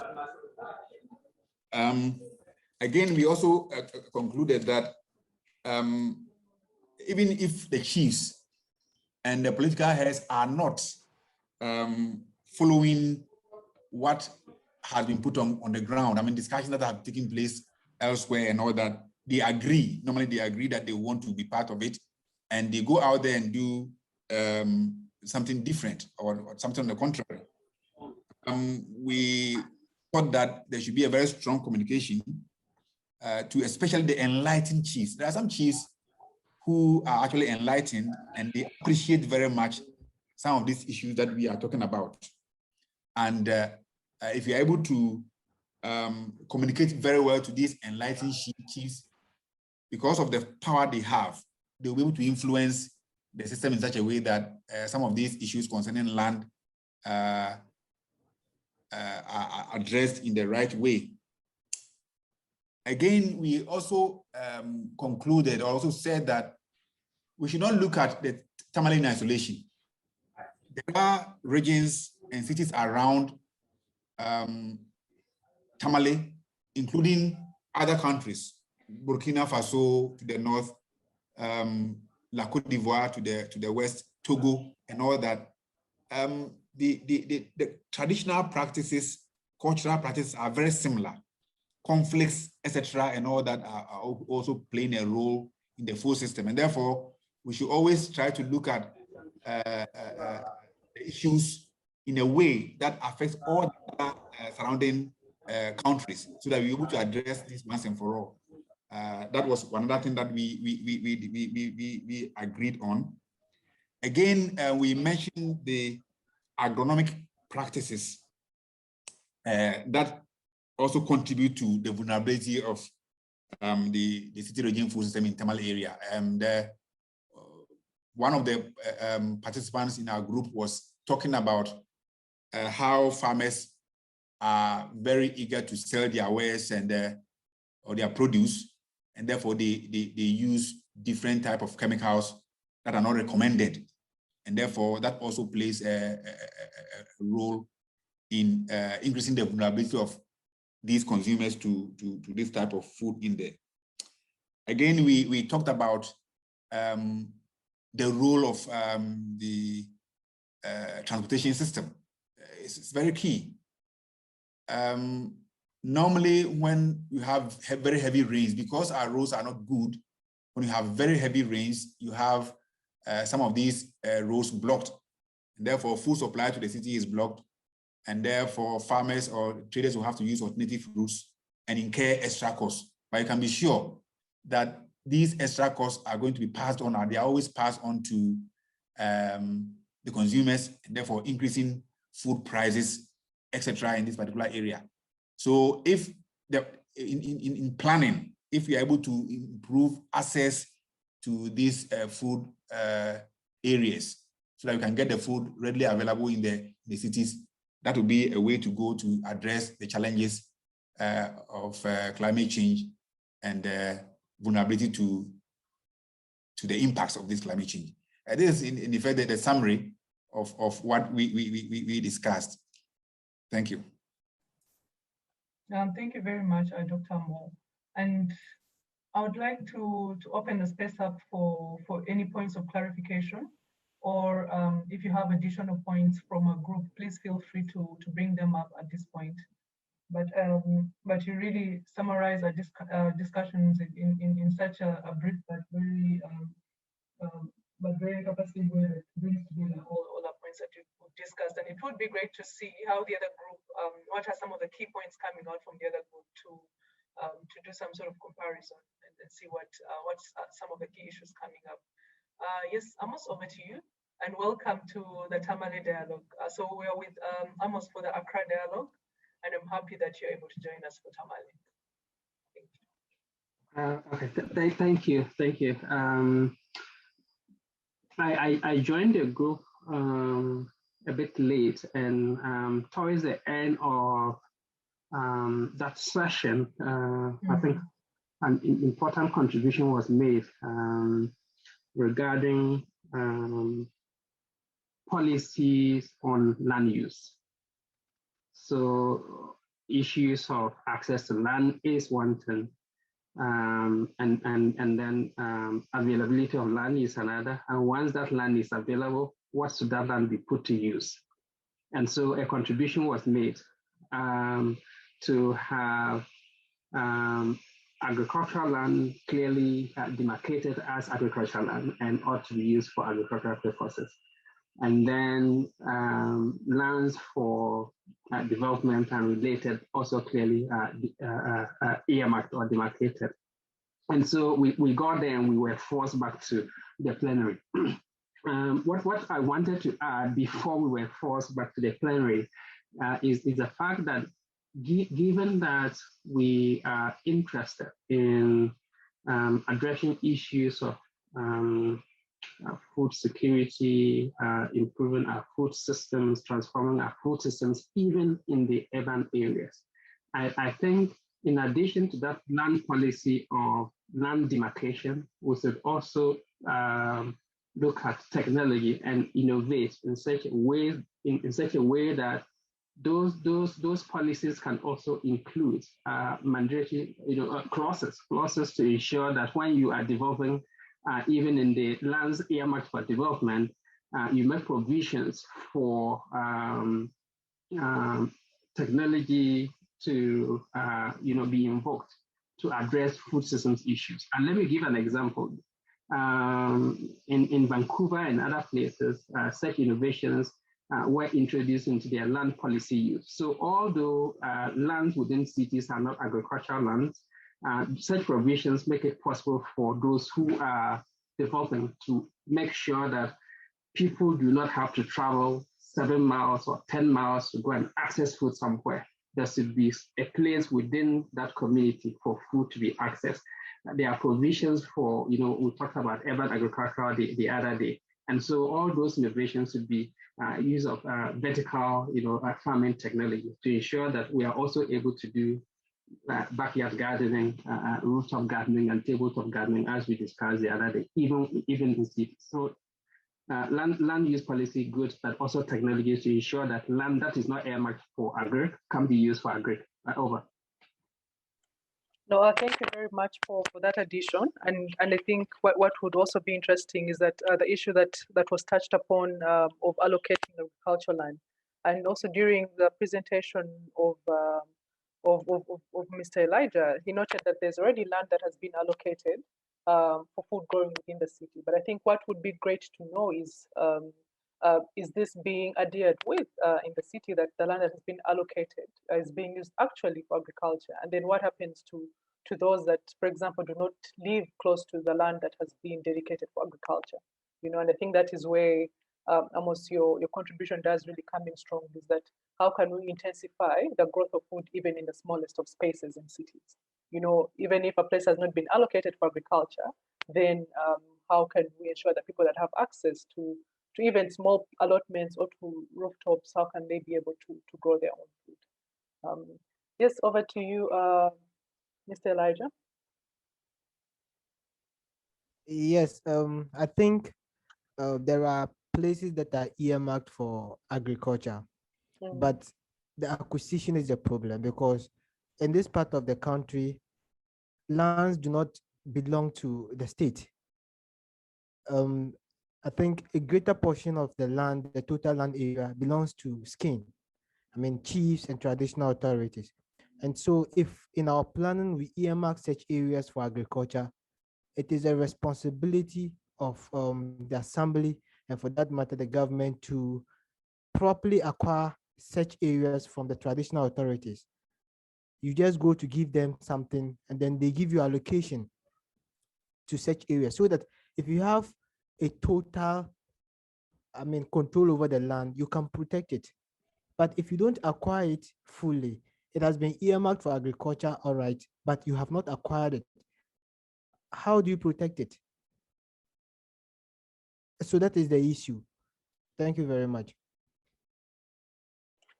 And thank you for that contribution. And what is coming through strongly so far is that in Tamale, the traditional bodies, the traditional and cultural institutions do play quite a strong role, especially in terms of ownership to land, and a great influence on how people, for example, approach either food or some of the different activities that they do that influence access to food. So, and it would be great to know, especially as we are concluding, is that what is the plan for example, the TAMA in collaborating with cultural officials? Is it in place? Because what is coming through strong is that they are very influential, especially in accessing the key resources. So are there plans in place to improve that collaboration? So before we can answer that, I would like to pass this over to the second group, to Daniel. Maybe you have some answers for us here. So over to you, Daniel, or if there's someone else you nominated to present, maybe they should go ahead. Thank you, Sophia, for that. Maybe I don't have answers. Maybe I have some complications or complexities to complicate it further. And I think the issue that has to do with the land, and I'm going to get there soon, but let me first of all focus on other areas. In responding to the first question, where we look at the main vulnerabilities to climate change and the impact of these on Tamale's food system and food security in general. We discussed that oftentimes there is a tendency to focus on the technical aspects of climate change, such as rainfalls and variabilities in temperature. However, that there are some other social, cultural, and economic factors associated with climate change in terms of especially the impact of climate change. And that there are gender dimensions of climate change, which is basically the way people respond to climate change, or the way it affects men is actually different from women, and also for youth too. And also in terms of response to climate change, I think we have heard a lot about the coping strategies to climate change. We discussed in our group that it also depends on the values and resources we have at hand.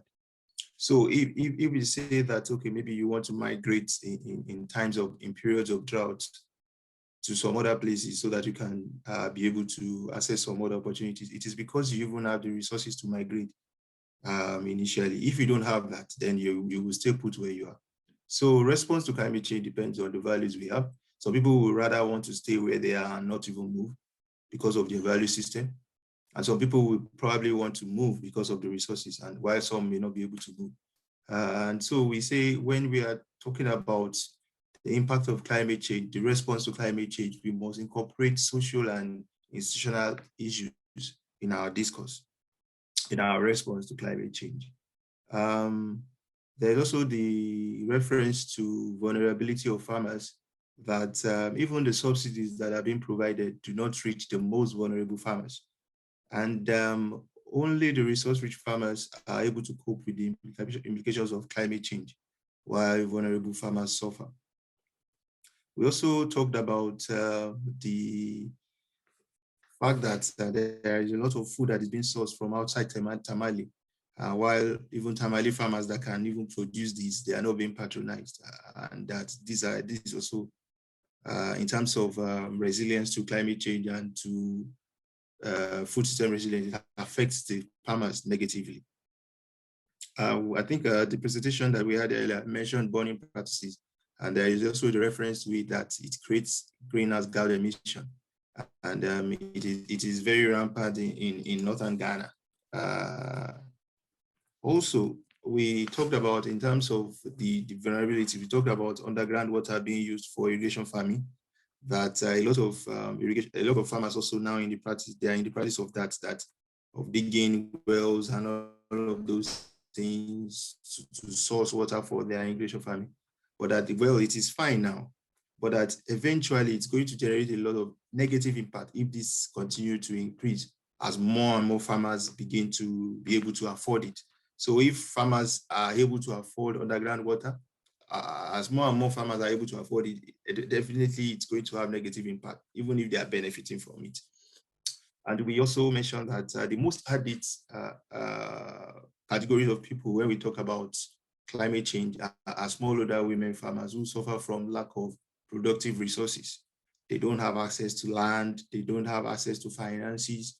And even in terms of the patriarchy, the patriarchal system is also working against them. And these are some of the things we talked about as the main vulnerabilities to climate change. And in terms of the second question, where we look at priority areas for policies and programs in order to transform to a resilient food city region food system, we mentioned technical personnel to assist women smallholders, and capacity building of especially of women smallholders. Also that we are losing value of the importance of our traditional foods, and this is actually affecting our nutrition, and it's also having implication on malnutrition or nutrition, basically, that we can see manifesting in malnutrition, obesity, overweight, and all of that. And so we must emphasize traditional foods and incorporate this. Also, I think we mentioned that the fact that there is a tendency to always want to treat farmers as a homogeneous group. So when we want to identify problems, challenges that farmers are going through, we cluster them together, treat them as a homogeneous group.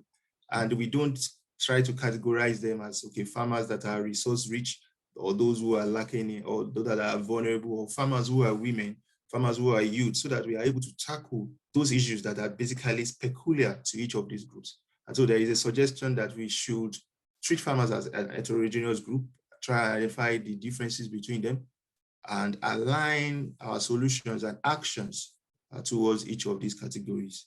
There is also the mention that policies should be linked to local context. And because of time, I want to go to the land issue that came out now. We emphasize that access to land for youth and women is really a challenge, and that this must be looked into. And government also, as one of the solutions, we said that government has the resources to source land from landowners and to redistribute this. So government has a responsibility to play in working towards this. One of the things that we also mentioned, I think, as we were rounding off, was the urban agricultural land that are being reserved. That it is important for us to prevent encroachment of land reserved for urban agriculture. And essentially also, if you reserve a land for urban agriculture and you're not putting it to use for urban agriculture, then eventually people will want to encroach. So how can we then facilitate the use of these lands? I think that's where I wanted to go to in terms of adding another layer to it. How can we facilitate the use of the lands that have been reserved for urban agriculture in opening it up for youths, for women to be able to take advantage of that? I think it is very important that we begin to do this. And rather than basically trying to put prevention measures of encroachment in place, trying to begin to also facilitate now the use of this land. I think these are some of the things we discussed in my group. Thanks very much. Oh, thank you very much, Daniel. That was intense. So I wish I was there to listen to the discussions going on. Mm. Maybe at this point, do we have any comments, any additions to what Daniel has just presented to us?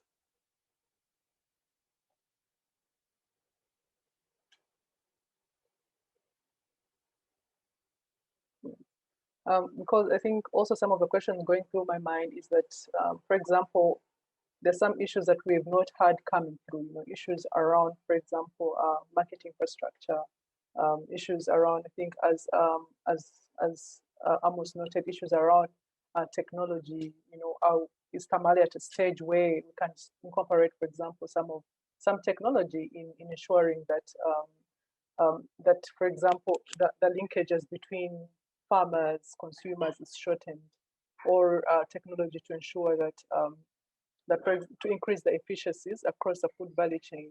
Also issues around, for example, waste management. They're not coming through strongly, and I think it would be good to know, for example, at this stage at which the food system is at, are these issues that will sort of become an issue once we've sorted out certain issues, for example, the issues to do with land, or these will be dealt with in a systemic way, that as we're ensuring access to land, we're also putting in place measures to ensure that we're increasing efficiencies to do with infrastructure. We're also looking at ways that we look at waste as the system evolves. So I don't know, maybe can someone respond to this inquiry?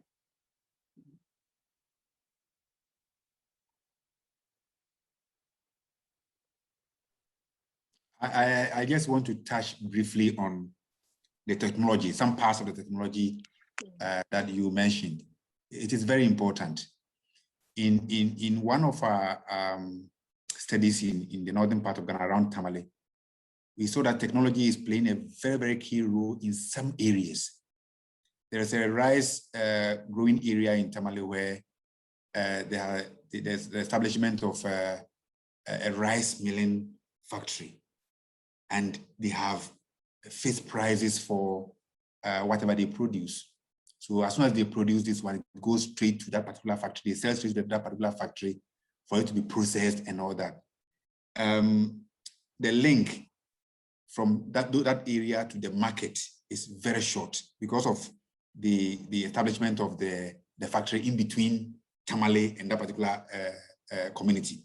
See, it also makes price stabilization key. They know that maybe if we produce, we are going to sell at this agreed price.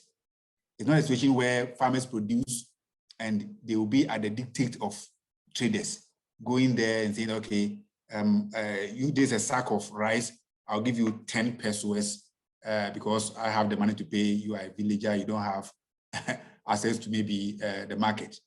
They dictate the price to the farmers like that. And therefore, if the technology is improved, for example, that will help.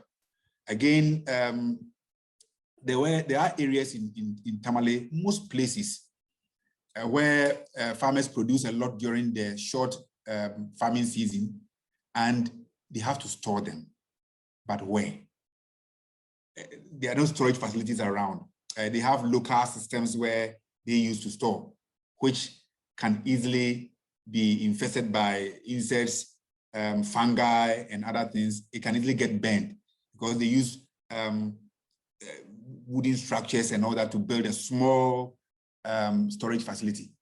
But if there are storage facilities around, and even if the farmers can actually store this one for sometime before they use it during the harsh season, I mean, during the dry season. That would be a way to actually improve the sustainability of these rural poor and also even the poor people in the city. And therefore, technology is key. But how do we get there? That is a very, very, very big question. Do we have another addition? I've seen that Abdul, you've unmuted. Did you have an addition on that? Yes, the addition I have is in relation to what Philip just said. I have a little experience of what my area farmers are always referred to urban area, what they have seen, what they have done. There is this warehouse that is built there, and the condition is that after you harvest, come and put your crops, your products here. At the time you need it, you pick and pay 1 cedi and pay 2 cedis. That was 2 cedis. And it's almost about 5 years now. Nobody has put his things there. Simply because the money they will pay and put it there. So I actually wish that we could have a technology that will, like the 2 sacks storage of products, or a way that the farmers could use to store in their own house or in their preferred places, so that they don't incur costs, because they always look at the cost they will incur preserving the food or the products in the warehouse, the transportation costs from the farm, from the house to the location, usually in the district capital or around the district capital, and then the cost they will pay for storing it until they pick it. Yeah.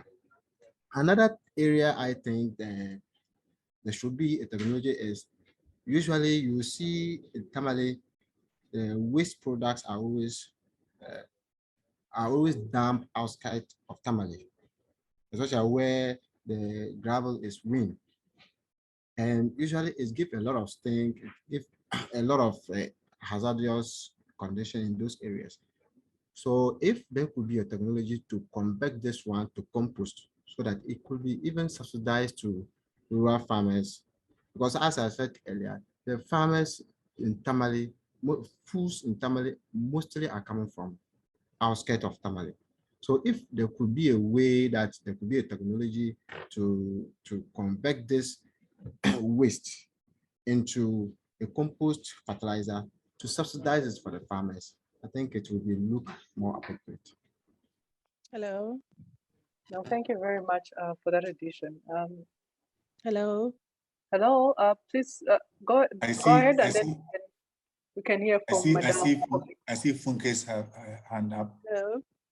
Okay, so Madam Kofi's hand was already up. So then, after she's contributed, then you'll be the next. Okay. Is that okay? Thank you. Thank you. Okay, thank you very much, Solo, and thanks. It's a very interesting conversation that we are having here. And I just want to respond to what you said about what should be the best approach. Should we just look at it in form of as a systemic approach, or we should just focus on specific issues? And I heard some people also talking about technology, why it is important. I want to add to what you have said, that I think it's important that we look at it from a systemic perspective, because we're looking at components and aspects of the food system that are very, very related. And I think this conversation also came up, was yesterday or the day before yesterday, during the national dialogue on food system, that because of the interconnectedness of the issues that we are dealing with, we need to look at it from an integrated, holistic perspective, and in the city for that matter.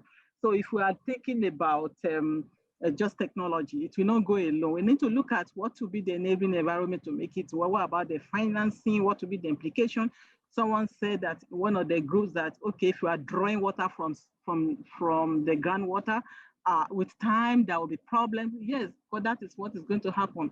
And then how can we begin to look at that aspect and foresee what will happen, and begin to use our knowledge on that to inform how we tap into the water resources. The same thing with the technology.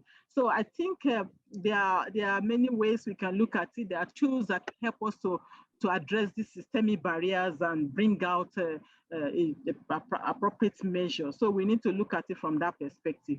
Thank you very much. No, thank you very much for that important addition. You know how, and I think this is a challenge to most researchers or different stakeholders or even local government. You know, how do I identify that key point in the system that can sort of bring about the catalytic change along other points in the system? And I don't know if it has been sort of arrived at this particular point, or it's still in discovery. That what is that catalytic point in the, for example, Tamale food system, or what are those points that can really bring about the wholesome change that we've been discussing? So I'll hand this to. So the name is Abdulaziz, but I can hear that it's someone else. Oh. So please Hello. go ahead. Yes, that's your turn. Over to you. Okay, thank you very much for the opportunity.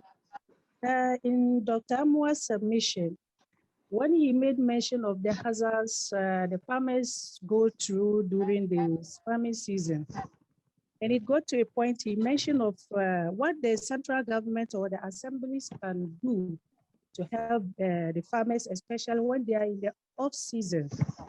Yes, there are a lot of things that the government or the assemblies can do, but sometimes the channel at which they pass the support to is the problem. I am an aggregator, and then mostly I work with the farmers in the interior villages. I actually run an agri-business. So sometimes when it's off season, the women among my farmers, I do organize entrepreneurship trainings to them, like liquid soap making, the powdered soap, and the rest, just to keep them and to keep the moving from the rural to the urban area in sake of jobs and the rest. So you will hear a sound that maybe a government has pushed some resources to either assemblies or any responsible people to move into the communities to help the villagers to work so that it will keep their movement from the urban to the rural areas for job. But those they are supposed to give it to are not given because you have no relation to them. Say maybe in Assemble, for instance, you don't know anybody that works there that can introduce you to them, or any politician or government official that can help you gain those resources in order to equip you, help those farmers. Because the training that I'm just talking about, I use my own resources. I buy the chemicals, I move down there to help them in order for the rural women to support the families during the off season, in order to prevent them from sitting home idly or thinking about negative things. So I think maybe we need to tackle the channel of communication or support when there's the turn of the government or maybe the assemblies. And then I have this question for the man or our representative from Assemble. I wanted to know if the Assembly has a DEX officer which caters for aggregators or livestock farmers or people that have issues with agri-businesses, whether we have a DEX officer that when we have any problem in association with the market, especially outsiders moving on to engage in certain businesses that maybe the natives here has already been doing, and they feel like they have come to encroach their market, whether we can have a DEX officer in the assembly that we can channel the problems to, or is just the agri office. Thank you very much. Thank you very much for your contribution. And maybe before I can make an addition to that, I would like to invite Mr. Nuritek, if he's still with us, to respond to that. Or if not, then maybe if Elijah, Mr. Elijah, if this is something that you can comment to, then that would be really really great.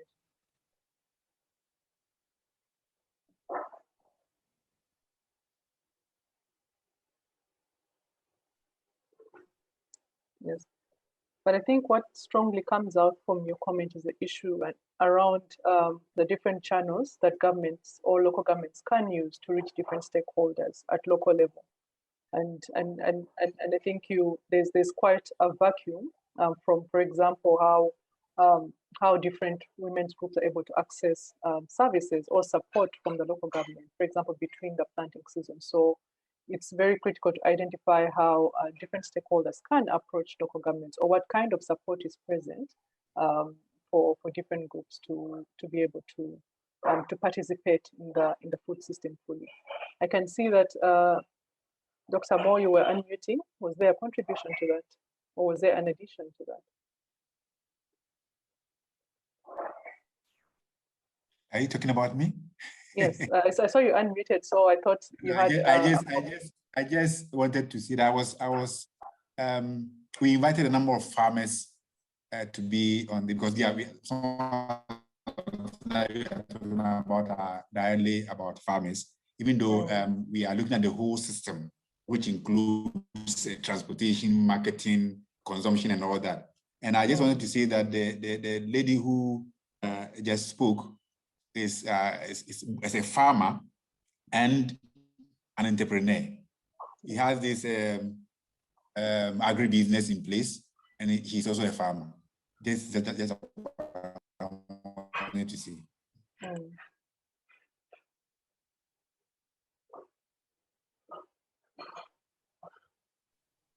I'm done.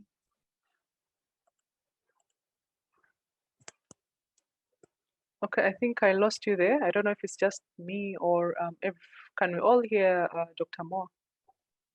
Okay. Can you hear me? Yes, now I can hear you. Yeah, okay. I was saying that I was expecting more farmers also on this platform discussion. But I must say that the lady who just spoke, Abdul Aziz Jawratu, is both a farmer and somebody who has also put the agribusiness that she talked about in place. So at least we have some farmers on it. Okay. No, thank you very much for that. And I think to us, that's a very important point to note, what are the different accessible channels at local government to help different stakeholders be able to access services there, or to be able to advocate for services for different food system stakeholders. So, and I think this is an area that can be explored further in other discussions or moving forward in making recommendations. So we are coming to the close of our discussion, and I feel like almost the dialogue is still going on, but we're coming to the end. And having stayed with us for 3 hours, we do not take it for granted. So I think at this point, we still do have Mr. Elijah from Tamale Metropolitan Assembly. You've been hearing some of his contributions coming through from different contributors or from different participants today. And issues strongly are coming out around, for example, around the overall social and cultural issues within Tamale that are affecting the level with which people can access food, can access land, can access resources to be able to participate fully in the food system. And I think importantly noted was the issue around access to land, importantly, and then how cultural institutions are having such a huge role in influencing this. So how is the TAMA or Tamale Metropolitan Assembly able to create a collaborative environment between the culture institutions in enabling access to some of the resources that they hold, but then also being able to go through these, to collaborate, to be able to bring about, for example, capacity building, to bring about nutrition education, among other things. And I think also the issue of food sensitive urban planning has been brought up. How can this be done better? How can this be more integratively done within the city? And improving the linkages between Tamale and other, for example, regional hubs, but then also other hubs that are outside the country. And you noted there are major infrastructure roads that are being constructed to connect different points, for example, between Tamale and the neighboring cities, but then also the other regions close by. But for example, when we're trying to understand what is the plan within which this will be implemented, and in the meantime, how are, for example, different stakeholders being enabled to improve their access to different points where they are able to get their food, but then also able to trade. So also issues around I think transportation have noted, also technology and innovation, as well as agriculture practices, the different agriculture practices that are able to drive environmental sustainability. How do people access, for example, safe agriculture inputs? And then in terms of also the knowledge about what are actually the sustainable practices around food growing, around, for example, handling of waste, among others. So those are some of the key issues that I'm picking out. And I know our discussion has been reached that it can't necessarily be tied down to this. But then, as our officials from Tamale, what are some of the long-term plans that you're looking at, and maybe even the short-term plans in enabling transformation? So maybe once we hear from Mr. Elijah, as I can see that Mr. Nuritek has left us, then we'll have a closing reflection from Mr. Moore, and then we'll officially close our discussions today. Yes, the plans we have ahead of us is that we are we are preparing a particular development framework, that is the spatial development framework, which is supposed to take about 20 years. It's going to take between 10 to 20 years. And so these issues are going to be incorporated in that plan. There's going to be a spatial dimension of the plan, where we are going to make the spatial component very, very accessible to people. And we are going to sensitize traditional authorities. Even though we still do it, we've been doing sensitization programs, because in some of our meetings, we do invite them, meetings such as the technical subcommittee, which we organize to approve permits. We invite traditional authorities. Then the spatial planning committee, we invite traditional authorities. We let them understand the reasons behind some of our proposals in our spatial plans. So going forward, a lot will be done. Thank you. No, thank you very much for sharing. I think when we know, or when different stakeholders know what is happening, and then it always helps to look out for some of this communication to participate, the communication to engage, to be able to shape what the outcomes of some of these plans are.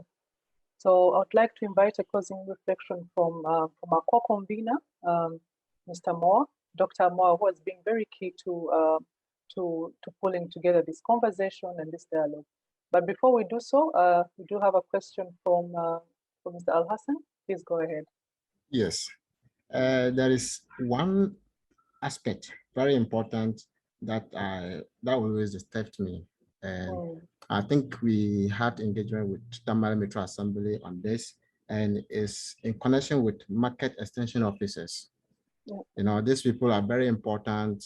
They do educate farmers, food actors on food hygiene, food security, safety. I don't know how far they are working with this to deploy such people into the market for other important things than what I'm just trying to know. Thank you. Mr. Elijah, are you in a good position to respond? Actually, no. I think the coordinating director would have been in the best position to answer that, but it's unfortunate he's not with us. I will communicate with him so that maybe in subsequent meetings we will have answers to that. All right, thank you very much for that. So I'd like to hand over to Dr. Moore to give us a closing reflection before we can officially end our dialogue. Thank you very much. Well, thank you, Solofina. I'm very, very happy about this discussion that we've had. Initially, I was scared looking at the numbers and all that, but I was able to count at least people who are coming in and going out. If you put all together, we are almost 23, 24 people. And despite the fact that the numbers are not that high, the discussion has been very, very fruitful, I must say. Very, very, very fruitful. I must say that the assembly needs support. We've had all these fine ideas, but sometimes the assembly is not in the capacity to do some of these things. I'm saying this because the assembly has always shown interest in trying to address some of these problems for the people in the community, but then they need support. I know that the assembly has signed on to the Milan Pact, which involves over 200 cities and mayors in the world.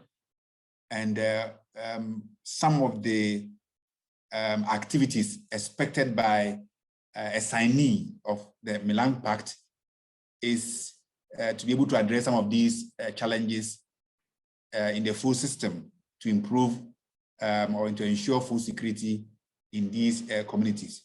And once Tamale has signed on to that, they are actually doing some few things to also be able to address some of the things that they are supposed to do. And because of that, they need support. In fact, IMI has been supporting, IMI through UNICEF has also been supporting them, trying to build their capacity, be able to address some of these challenges that they have. So Lufina talked about waste management. Yes, Tamale is getting there. There has been a number of projects there where the waste management structures are being put in place to be able to address indiscriminate dumping of fecal sludge, for example, and with the aim of producing compost, as somebody said, I think Alasan said that produce compost to be able to use as an inorganic fertilizer for food production in Tamale. And that is also keep the city clean. You know that in Tamale, raw fecal sludge is a hot cake, in a sense that farmers will actually ask a septic emptier to dump it on their farm. They leave it for some time to get it dry. They incorporate it into the soil, and then they plant their crops.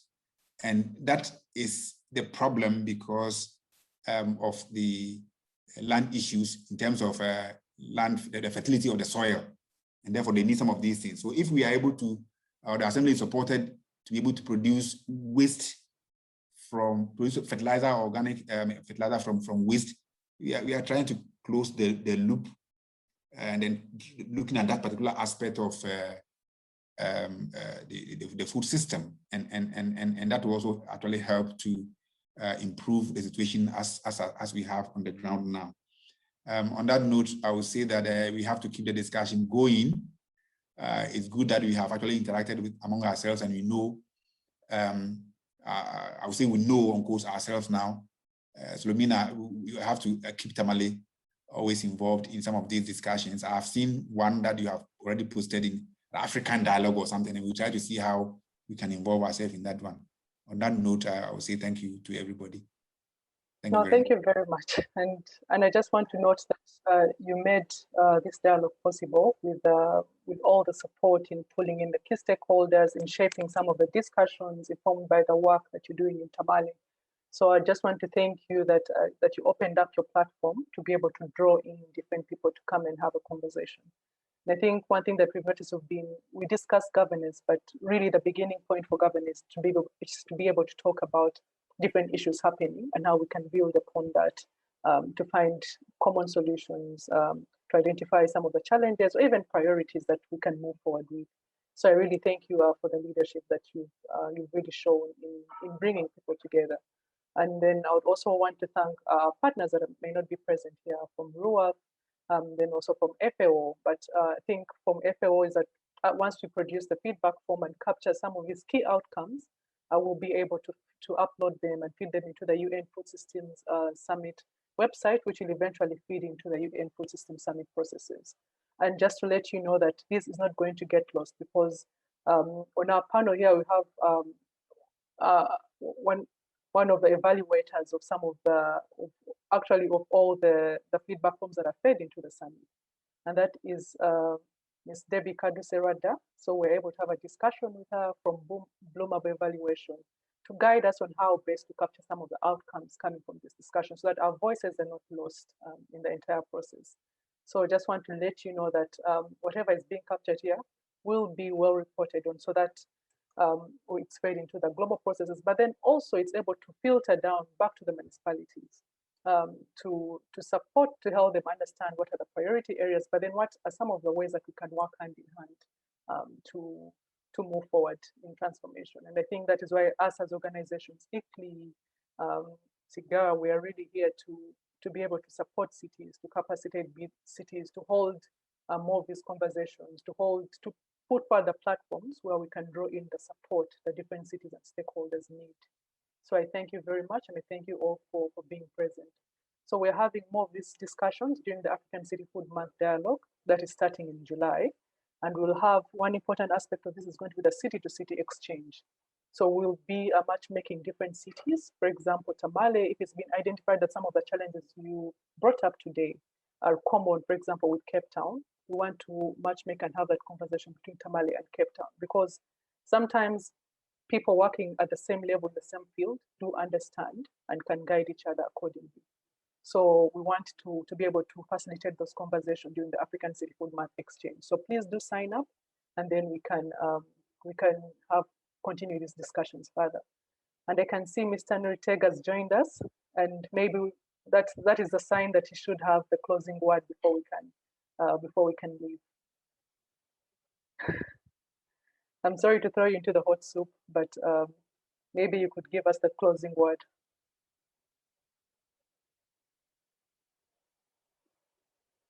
Sorry, Mr. Nuritega, are you with us? Yeah, hello. Yes. Please do give us the closing word for our dialogue. I can hear you very well, and thank you for rejoining us at this moment.